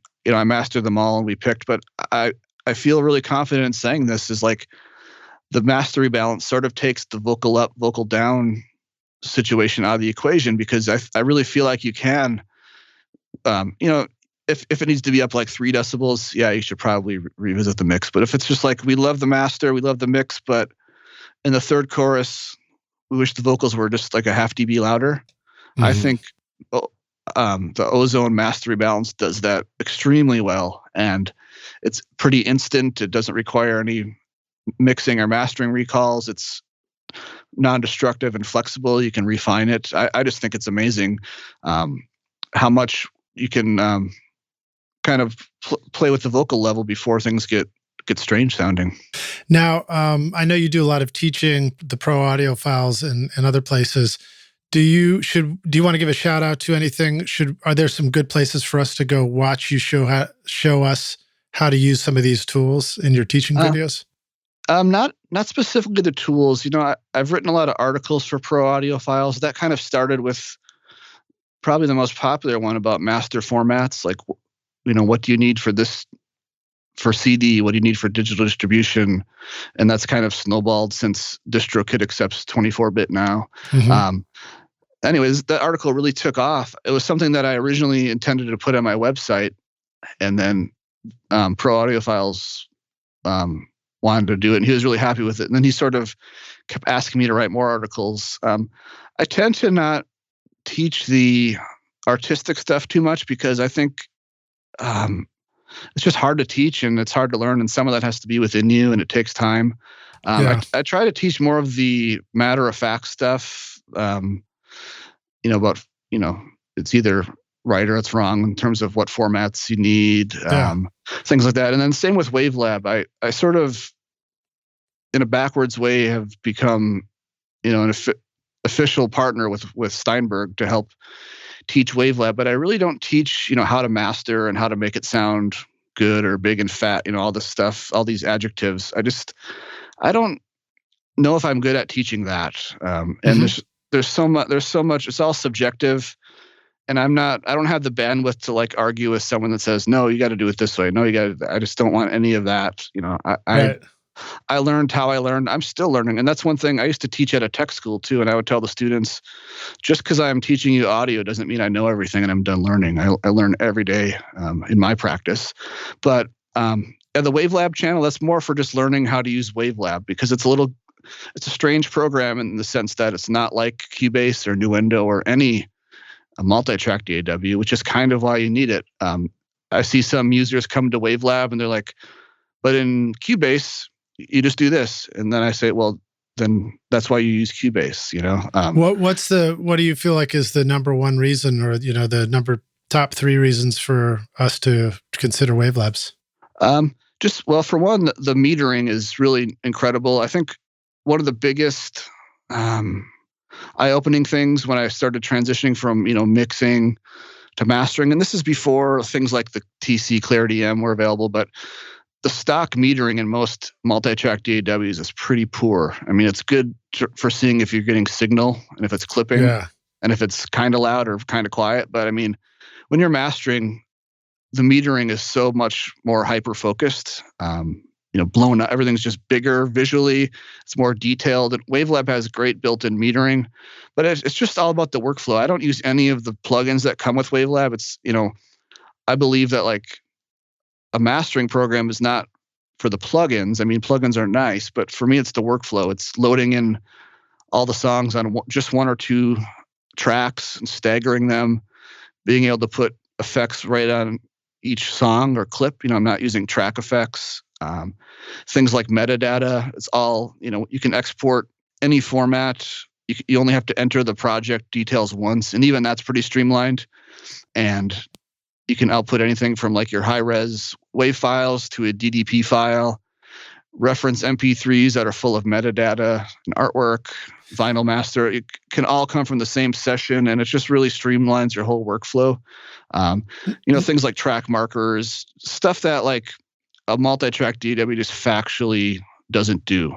Right. So you talked about using Reaper. You use Reaper in conjunction with Wavelabs. Is that sort of your workflow? Yeah. And that's part of because up until Wavelab 10, which is the newest, as I mentioned, Wavelab just wasn't a great option for going analog and recording back in. You could Right. do it, but it was pretty funky. But it's a little bit like, I know you use Studio One, or you mentioned it.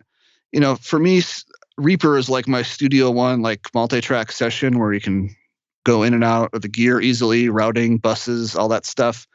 And then Wavelab is kind of like the mastering project mode where I put the songs in the correct order, can skip around quickly between all the songs, adjust the levels, any final EQ tweaks, limiting, track markers. And it's different than like dropping a marker in Pro Tools where it's like, here's where the verse is. This is a CD marker, and things like the time code.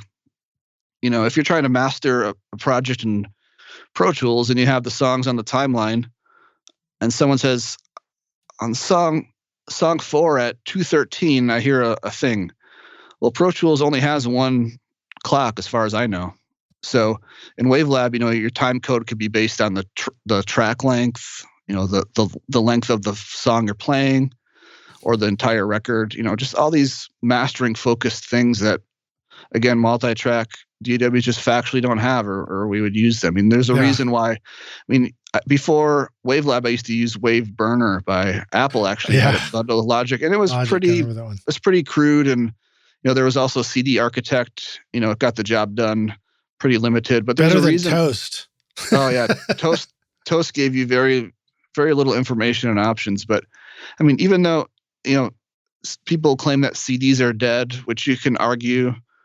I still send out a number of CD masters a month, but more importantly, unless you're talking about a single, we're still structured around the CD and album format where there's a song 1, there's a song 2, they need a track index, they need the right spacing. There's just so many things that Wavelab does that a multi-track DAW doesn't do. And, that's what I try to teach.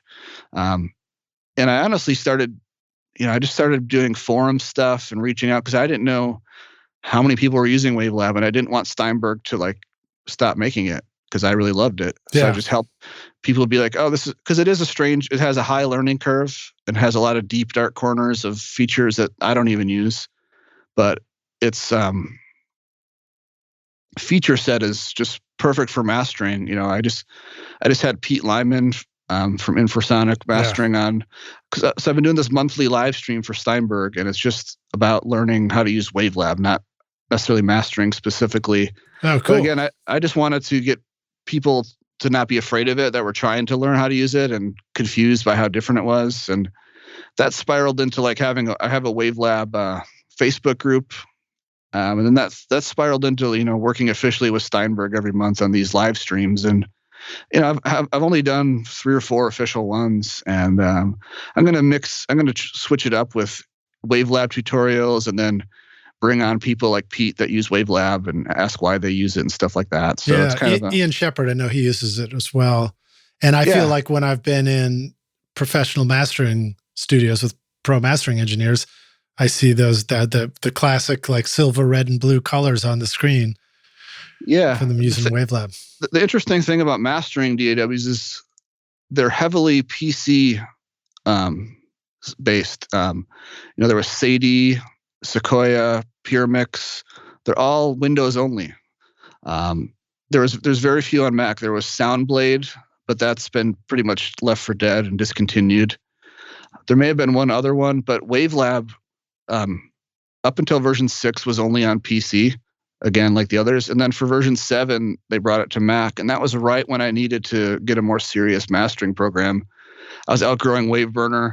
I didn't necessarily want to build a PC rig just for mastering because I was still doing some mixing. So Wavelab, it's on Mac.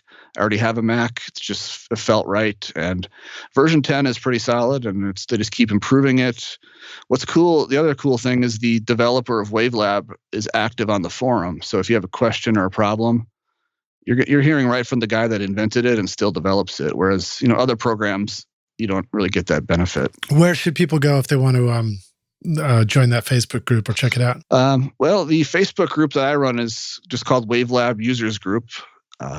All one thing on Facebook. And then Steinberg has their official forum, and that's where the Wavelab developer hangs out. If you have any requests or issues, That way you're not going through a support ticket that can take weeks or months or never get responded to. You just post on the forum and he just comes on and says, hey, this is how you do it, or I'll take a look at that for the next update, or it's very cool like that. Cool. Wavelab users group. So Rockstars, yeah. I remind you that the very best way to take notes on this podcast is hit the pause button, flip over to your app, write that down, come back and unpause. It's easier than hoping that we'll capture every single link in the show notes, even though we try and get a lot. And now we do have, of course, in the show notes ahead of time, we've got a collection of Justin's the records that he's mastering, an awesome variety of stuff, everything from, groovy kind of grungy dance tracks to rock bands to rap tracks, all kinds of stuff, folk, everything. So please do check that out. That's in the show notes as well. Justin, let me pivot. There were some other, we can kind of geek out on some other topics that I'll hit you up with too and take it where you want. But talk to us about mastering to -14 LUFS and what do we need to know about that? Well, I think what you need to know is you don't need to do that. I'm seeing more and more people thinking that's the case. And what does it even mean, by the way? Okay. Well, 14 LUFS, it stands for loudness units full scale. It's just a means of measurement. And it's kind of become this myth that you should master your music to that level. But that's actually fairly quiet for most modern pop, rock, any kind of modern music that isn't classical or maybe traditional jazz. And the reason people think that is because it's true that most streaming services will normalize the playback level to roughly that loudness. Now, they all use different means of measurements and different targets, but that's kind of a rough ballpark of where most of them are. But it's not gospel, and it can change at any time. Spotify has changed their algorithms a handful of times in the last few years. But what I have seen is I had a case where it's kind of a small record label that I master a lot of stuff for, but not everything. And they were having a problem with a song that the master wasn't sitting right, and they asked if I could master it. And when I got the master they were doing that wasn't sitting right, it was again a mix that was heavily limited, which is fine. That's what you have to do these days. But then it was already turned down to like about -14, and because I feel like the mix engineer thought like that's our new target for loudness. And that's really not the case because not all streaming services normalize. And if you look at any, most modern music, they're still going crazy loud, -9, -7, -6. Yeah. So you really don't want to master to a number because it's, if I sent out all my masters at -14, I'd probably lose a lot of clients because they're not going to be happy with how loud it is. So, I mean, it's just kind of this myth that I guess it's been good for me because I've gotten a handful of projects. I had another case where a guy was self-mixing his whole record, wasn't happy with how, and mastering, wasn't happy with how it sounded on Spotify because he had read that you have to master to -14 now, and he was disappointed that it was quieter and weaker than a lot of stuff he was comparing it to. And of course, that stuff was mastered super loud. And so kind of the big takeaway is if you install Spotify on your phone or your desktop computer, loudness normalization is turned on by default. So I feel like a lot of casual listeners, that's how they're listening to music, is normalized of Spotify. And the big kind of, I don't know what the right word is, but the thing that follows that up is Apple Music, probably the second biggest streaming service. They don't have normalization on by default. So when you get a new iPhone, start listening to music in the app or a new computer, the music is not normalized. So if you've mastered to -14, you're going to be really disappointed with how quiet it is on Apple Music. So it's kind of a big mess in that they all use different targets, different means of measurement, and they're not always on by default, depending on the streaming service. I think Apple is the last big one that doesn't have it on by default. Tidal and Amazon and Spotify, they have it on by default, but you can disable it. But then to add to that confusion, if you are not a Spotify subscriber and you just go to the website and listen to stuff for free, the previews, those are not normalized. And they don't sound as good, do they? Right, it's low quality. And I've also quality. Yeah, I've also heard that like if you have like a nice smart TV with Spotify built in, that isn't normalized, is what I've heard. I haven't tested it, but this, the reason I mentioned it's okay. that, I've got my subwoofer turned all the way up anyway. There you go. I had a case where a client was all on board with making like a more dynamic master. I mean, it was still probably -12, -11, but it wasn't crushed.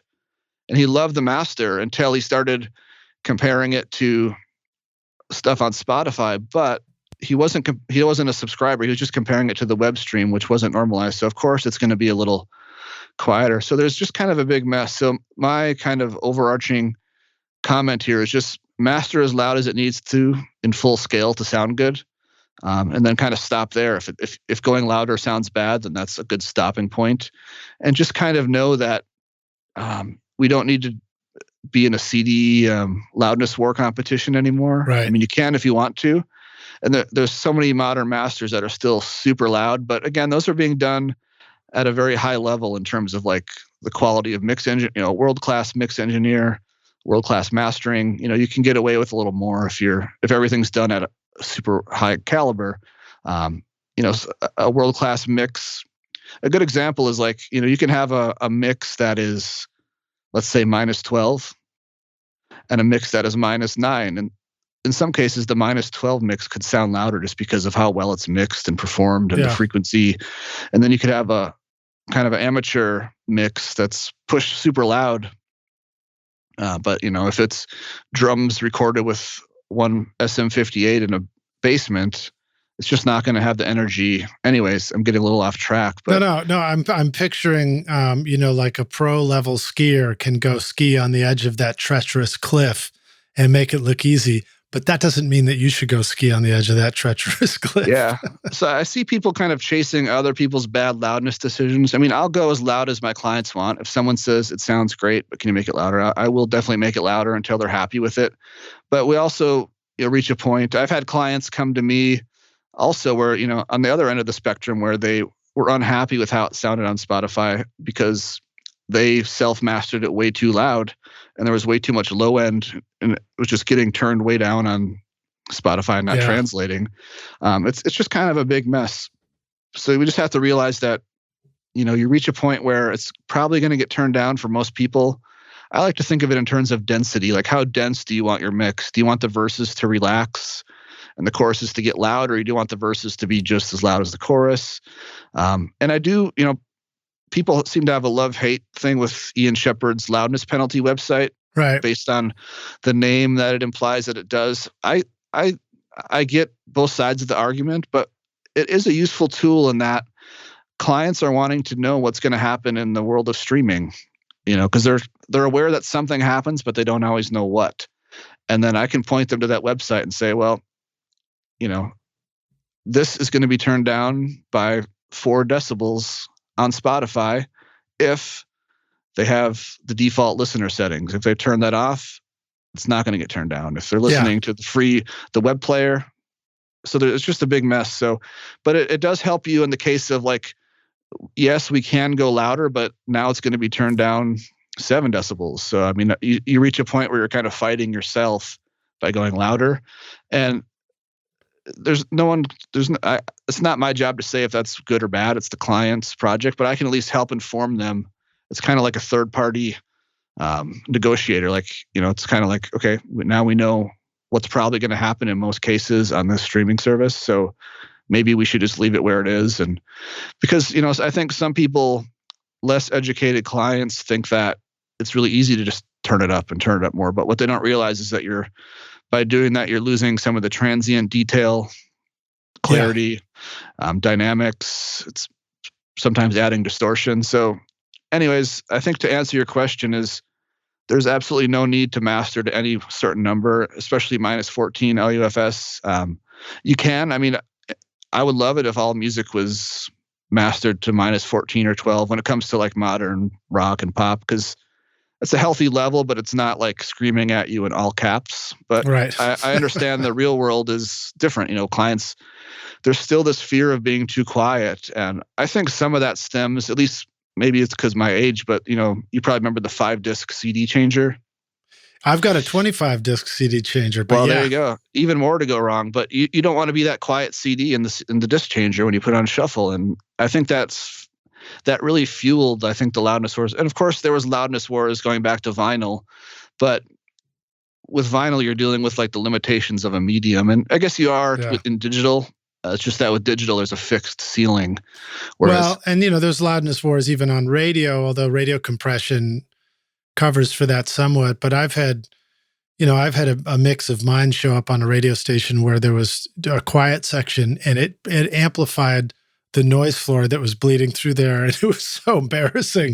It's like there was this quiet spot in the song, all of a sudden it was just massive. Yeah, sometimes unmastered mixes or more gently mastered mixes translate to radio better. And that's the funny thing, is that people will email me and say, we need a radio ready master. And I'm like, I think what you're expecting is opposite of what that is, because if I crush it and it sounds like a vacuum cleaner going off, just static, and then the FM station crushes it, then it's getting crushed twice. Yeah. So really a radio ready master is a more gently done thing, but it also depends on the station. I mean, we have a really good contrast here in Milwaukee. We have 2 radio stations that play a lot of local music. One is been around forever. It's a college station. They don't have a high level of processing. It's pretty DIY. They don't really do much to it. And then we have another station that's got a little more financial backing, and it's a newer station, nicer processing, and it's affiliated with National Public Radio. They do more processing to it. So you can really hear the difference of like how different stations process their music in terms of compression and stuff like that. So yeah, well, congrats to your college station for staying on the air. Nashville, we lost our Vanderbilt station when they sold their airwaves years ago. Wow. And I don't know if that, I feel like that's happening in a lot of places, but congrats to any college station that just stays on the airwaves. Yeah, I mean, I'm sure they've had to make compromises, and it's not been ideal, but yeah, they're still on the air, really supportive of local music, and we need stuff like that to help build a community. Can we give them a shout out? Yeah, well, there's 2. One is WMSE. It's affiliated with an engineering school there, and they just play tons of a nice variety too. I mean, it can be anywhere from punk to like Latin music to it's all over the place any time of the week. So, but they have a really good crew and really supportive of the local music community. They have, bands do interviews every week on various shows. Yeah. So. And Rockstar's reminder, just, flip over and Google that. You'll find that they probably have an online player, and you can just dial right in and listen to the station. Yep. WMSE in Milwaukee. Cool. I think they've been around for 30 years now or so. Mastering is a guilty pleasure. It's been phenomenal to hear a client tell me that the master wasn't just perfect, but it was right. It connected. I love assisting with the mixing process by giving free feedback, just because, if the mix feels some positive impact from my input, frankly, it'll be easier to master. At least 50% of the mastering is preparing the mix. If the mix is really good, most of the mastering is already done. It's much more of a conversation now from end to end. It shouldn't be a black art that's hidden behind closed doors. Shouldn't be a one-shot deal either. Even after the master is delivered, we can still work on it. We can even go back and make mix changes later and update the master for a fraction of the cost. That's the iterative master. I'm Brian Murphy of Sound Porter Mastering. Let's talk about how I can help elevate your mix into the best master possible. Contact me and get free feedback on your mix or a free master demo at soundporter.com. Adam Audio designs monitors with a mission to bring accuracy, transparency, and high definition to your studio, guiding you each step of the way on your journey from starting out in a home studio to installing your ultimate mixing setup in your pro studio. Check out their complete line of speakers and headphones, from the T-Series to the AX Series to their top-of-the-line S-Series, which all use the unique ART accelerated ribbon tweeter design, famous for creating smooth, detailed imaging that lets your speakers disappear into your music. Won't it feel awesome to make brilliantly accurate creative decisions in your mixes because you can finally hear your music clearly? Your ears are the greatest instrument you have, and if you can hear the music, then you can mix the music. Learn how to set up your studio monitors and control room for great sound, plus lots of other cool studio tips at adam-audio.com/education. Want to record killer drums in your home studio? Rockstars of Drums will show you how to record, edit, and mix pro-sounding drums with a Nashville session drummer in a Grammy-winning studio. Want to start mastering your own records? Rockstars of Mastering walks you through exactly how I mastered my own record using nothing but plugins in PreSonus Studio One. Want to learn how to create a mix that doesn't suck but rocks instead? At Mixmaster Bundle, I show you how to mix using stock and free plugins so that you can have punchy, powerful drums, guitars that rock, bass you can feel, and a mix that is in your face. Plus, it's totally free as my way of saying thanks for listening. Then go to mixmasterbundle.com to get started for free now and look for the clickable link in the show notes below. Another note you made, don't alter files from Mix Engineer. Is that a new topic, or is that pertaining to listening to stuff before mastering? What does that mean? Yeah. Well, I think it comes from this myth of mastering engineers need the mix to be at a certain level before they can work on it. And that's just not true. But that note comes from a case where there's a weird situation where, like, a guy that I know mixed a song. He gave me a heads up that it was coming to me for mastering. I said, great, thank you. But he said that the client's going to send you the file and the information. It's like, okay, no problem. Well, when I got the file, it was so quiet that I had to turn my speakers up incredibly loud to hear it. And I just knew that there's no way this guy does great mixing work. I'm like, there's no way he mixed in this fashion, because he would have to have his speakers up like all the way, to the point where you're hearing the hissing of any gear. Right. And if you change to anything else, it's going to blow up your speakers. I'm like, something is just not right. And I reached out, and sure enough, the artist had heard that mastering engineers need the file at a certain level. So he loaded it into Ableton and turned it way down and then sent it to me. And I'm like, no, that's not helping. I mean, best case scenario, like nothing really happens, but things can also go wrong. If Ableton's set to a different sample rate, now you're converting the sample rate using perhaps not the best algorithm. It could be anytime you do digital processing, the bit depth goes up, and then maybe your trunk, basically unnecessary processing is happening. But it kind of stems to another somewhat popular article I wrote for Pro Audiophiles about, headroom. And, it's a popular topic, and there's no right number, in my opinion. The right amount of headroom is however much you left, as long as what paints mastering people into a corner is if you have a limiter on the mix, even if it's a little bit, we can't really get that peak information back. Mm-hmm. But if the mix peaks at -6, -10, -1, it doesn't really matter, and it's just bizarre to me because it's almost like they don't think mastering engineers have like tools to change the levels of stuff or something before they get started, which we all do. And so basically, if your mix engineer sends you files, you don't need to change them so they're at a certain loudness. Just hand them off just basically don't touch them, because people do crazy things with files. Do you remember the show Kids Say the Darndest Things or something like that? Right. People do the darndest things with audio files too. So I mean, just be a pass through. I mean, listen to them, please, but you don't need to change the level. We can work with whatever level you receive. Make sure you're sending a WAV file, Rockstars. Don't send the mastering engineer an MP3. Yeah, and don't convert the MP3 to WAV, because it doesn't help, and we can usually tell when that's happened. Anyway, so there's no right amount of headroom. It's just, the limiting, it does paint us into a corner. So I think most mastering engineers prefer a version without any limiting, but the peak can be anything, and it can even be over 0 if you use floating point. I don't know if you've played with floating point audio, but I mean, I've been doing a lot of sessions in 32-bit. Yeah, Pro Tools. I've had cases where people are like, I took the limiter off, but now it's peaking, and it's like, no problem. You don't have to change any levels. You don't have to turn your master fader down. You don't have to do the dangerous task of trying to turn down like all the tracks and make sure you're doing that equally. A lot can go wrong. All you have to do is take off the limiter and save the mix as 32-bit float instead of 24-bit. You don't have to change any session settings, because I think a common point of confusion is, when you make a new Pro Tools session or whatever, you set the bit depth and the sample rate, right? You say, I want to record at 24-bit and 48K.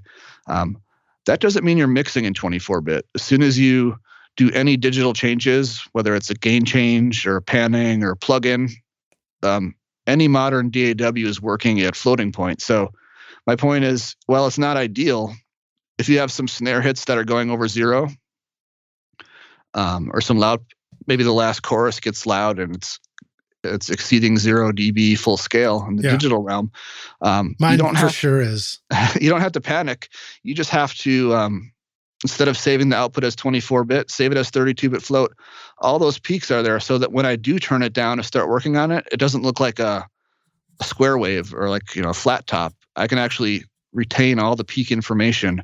And the key points there is, no limiter. Even if it's not doing much or nothing, you got to totally remove it from the equation and then save it as 32-bit float. Because 32-bit float has so much more headroom.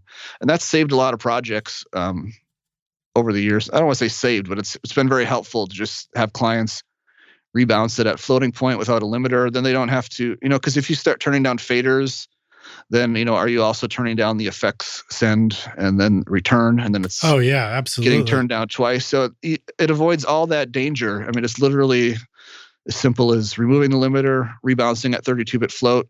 Don't worry that it looks alarming. I actually have a GIF in my Pro Audio article about this, about headroom. It's called the minus 60 or the myth of minus 6 dB headroom or something like that. Mm-hmm. And it actually shows a waveform that looks pretty loud and clipped and like it would be a problem to master from.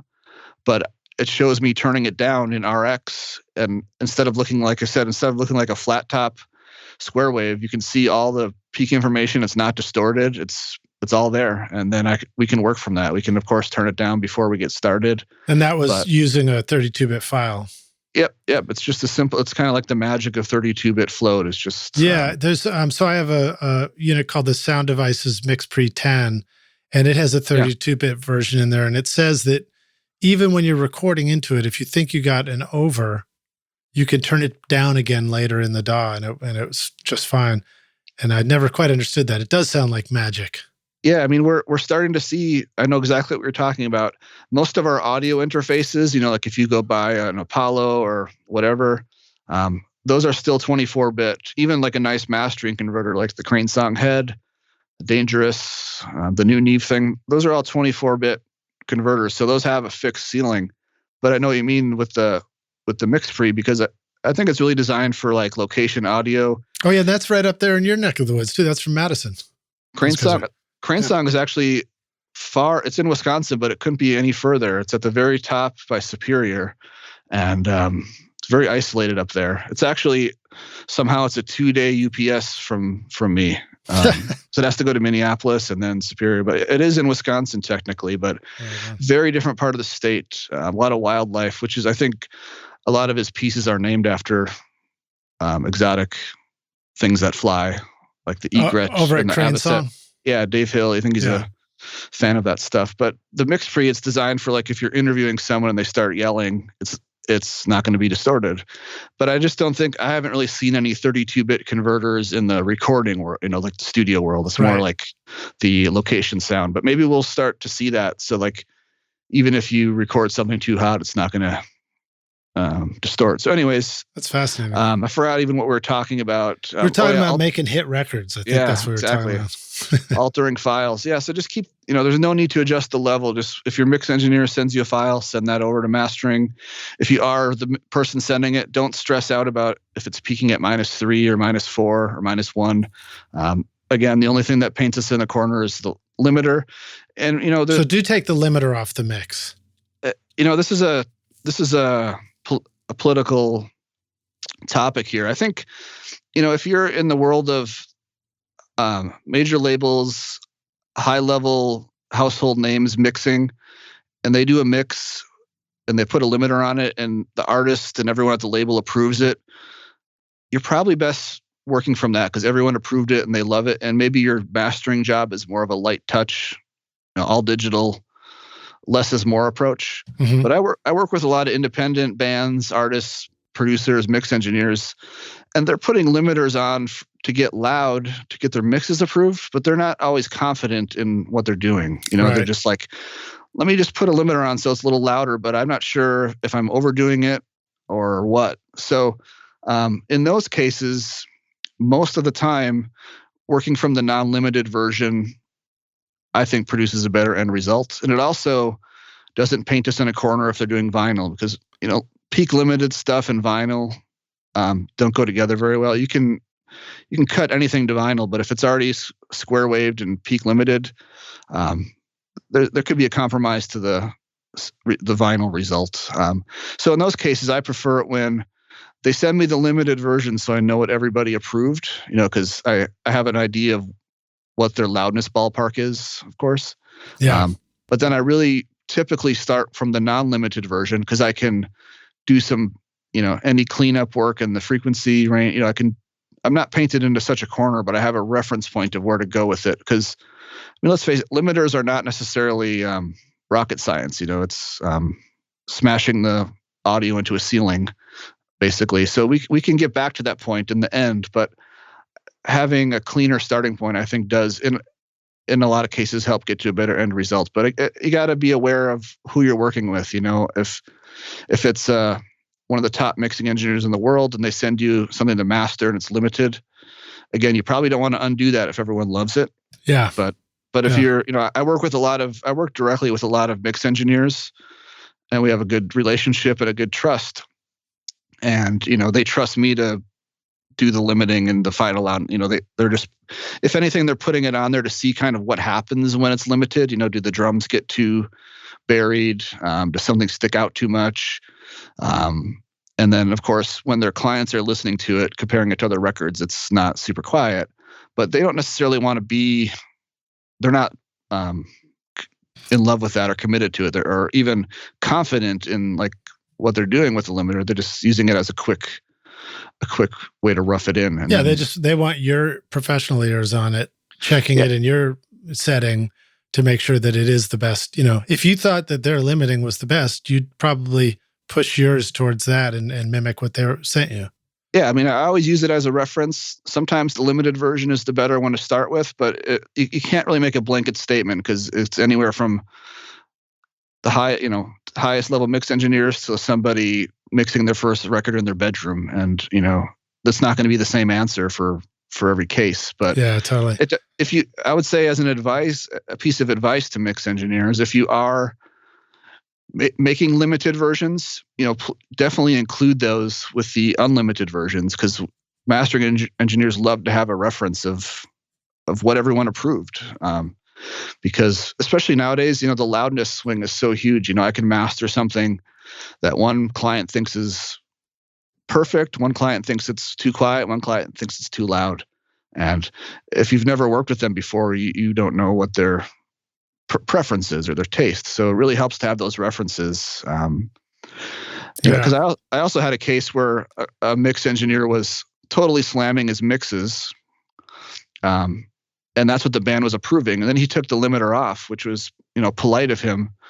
But then I mastered it sort of like, we even had this discussion, like, we don't need to go crazy loud anymore. And they were all on board. They're like, yeah, let's make it a little more punchy and less squashed. Well, I did that, and it was way off. And I was like, yeah, I guess, the drums are kind of loud and the guitars are kind of quiet. I thought that's what they're going for. When I finally heard the mix engineer's reference versions, then I went, wow, okay, yeah. The only way that I'm going to get this balance back is if I totally slam it with a limiter. Right. So, but I didn't have that context before. I just was sent the unlimited mixes with kind of loud drums and kind of quiet guitars. And I thought, maybe the drummer was in charge of the mix decisions and wanted loud drums. I don't know. No, I can tell you how you get there. I've done it before. It's misunderstanding a limiter and pushing into it, not realizing that we're creating the sounds that we want in our mix from the stereo bus limiting, when they should have been created before they hit the stereo bus limiting. So, typically, obviously art is art. You can do anything you want, but typically, if you want to get a limited explosion in the, sound of the drums, that needs to happen at a bus before it gets to the stereo output bus, as opposed to letting the final limiter be the thing that sort of makes the snare feel right, not knowing that it's completely pushing the vocals and guitars out of the way too. Exactly, Unless it's an artistic decision.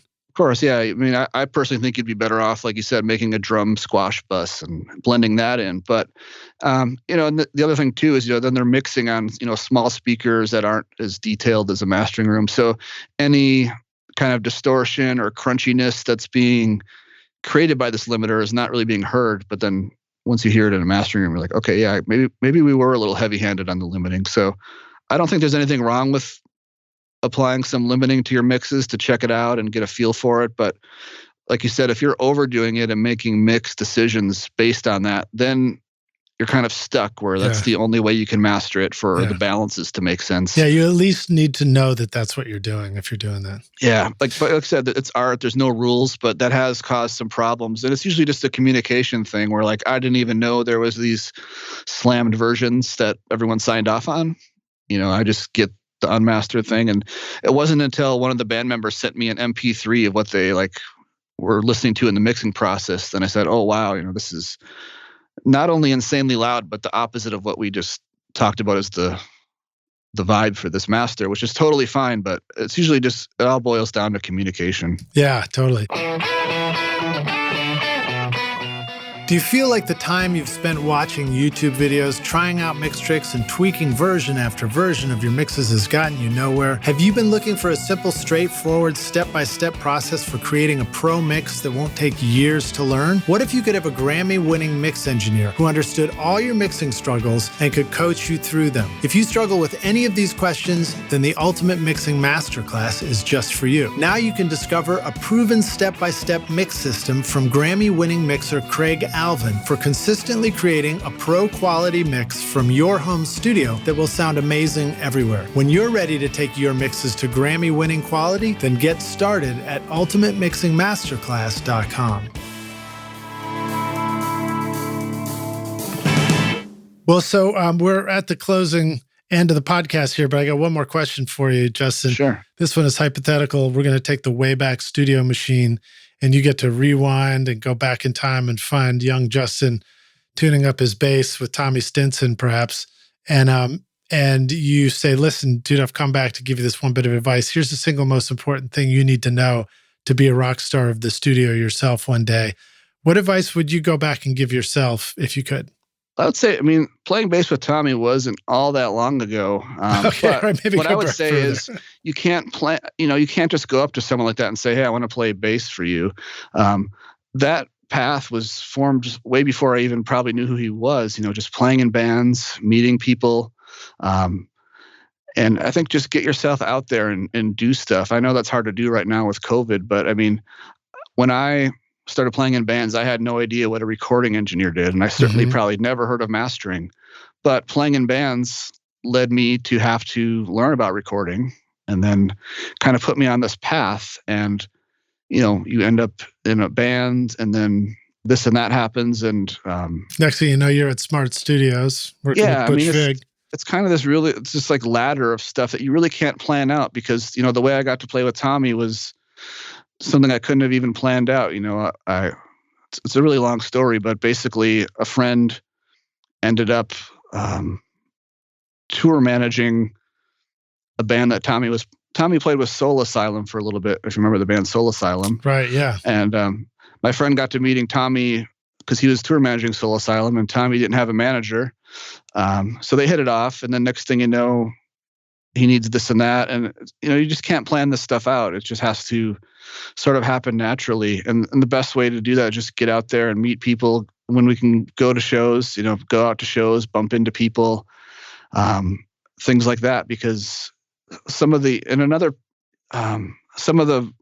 best, client contacts I've had have happened accidentally. I said yes to this one thing that I don't normally do. And then that opened up a whole avenue of work that, still helps me to this day. So, I think just have an open mind and just you got to kind of go with the flow sometimes. And even if it's something you don't love doing, it could lead to something that is great. And I guess it's hard. That's pretty much what I did, but I guess I wish I would have just tried to let it happen more naturally than, you can't it's hard to just cold call or cold approach a situation and get make it happen. It's a very slow process. Yeah. And eventually if you're just there and doing your best work and treating people how you want to be treated, people will want to work with you, even if maybe you're not the best engineer right now, but if you're easy to work with and available, you'll get that gig, and that could lead to the next gig. And 10 years later, you look back and you're doing projects that you never dreamed that you'd be able to do. And, who knows where that goes. That's great, man.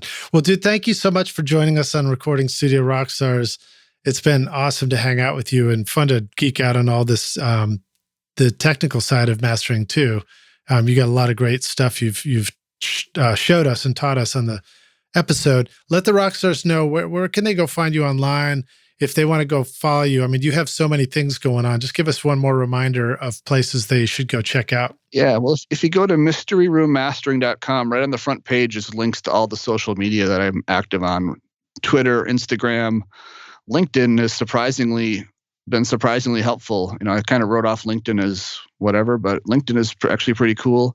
But you can go right to the website. That will take you to any social media, my Facebook page for the studio, my personal website, which kind of links to some other things. So I think the best place is just mysteryroommastering.com, or if you just search for me on Twitter, Instagram, I'll probably come up fairly easily. And you're probably on YouTube teaching and stuff, right? Yeah, I feel weird. I don't feel like I'm a legitimate YouTube person, but in doing these Steinberg things, I have developed a little bit of a YouTube trail, but I'm by no means a professional streamer or YouTube person. It's really just about getting the facts out for using Wavelab and stuff like that. But my videos have zero production value whatsoever. It's all about the content.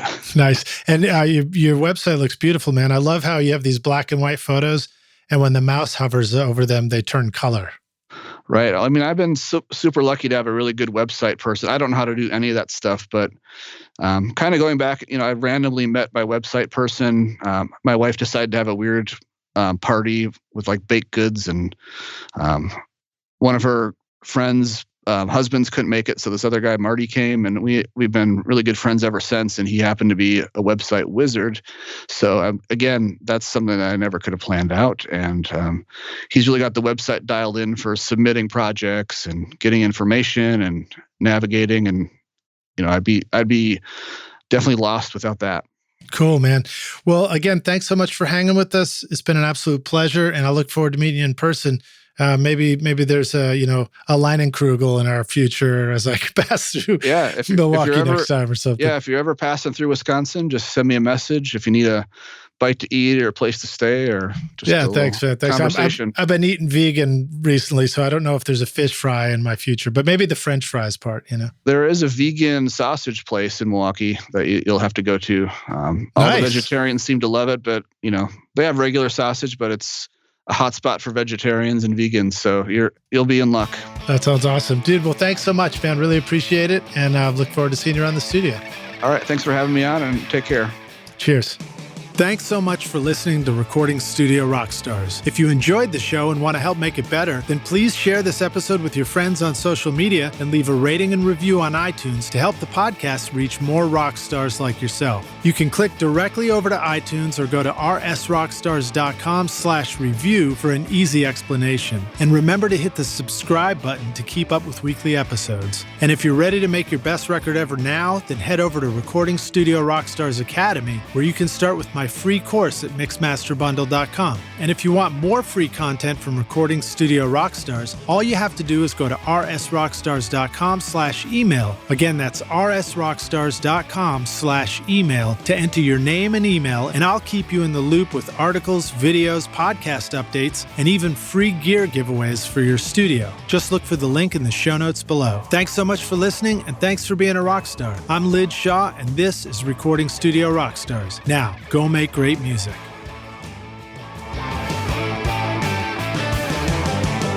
Recording Studio Rockstars would like to give a big thank you to our amazing sponsors who help make this episode possible. Sound Porter Mastering, OWC, Atom Audio, API Audio, Spectra 1964, Isotope, and JZ Microphones. Remember to get your free mastering demo at soundporter.com and use the coupon code ROCK10 at Isotope for 10% off any plugin purchase, or start your 7-day free subscription trial to get access to lots of their plugins. And use the coupon code ROCKSTARS at jzmic.com for 20% off this very pop filter you're hearing right now for a limited time. You will find links to all these wonderful sponsors in our show notes. These are all things I highly recommend for your studio. They're going to help you make your best record ever. I would also like to thank our fantastic team here at Recording Studio Rockstars: Vlad Weselchenko, Braden Stremming, Hugh McDonald, and John Richardson for additional podcast and video production. You guys rock.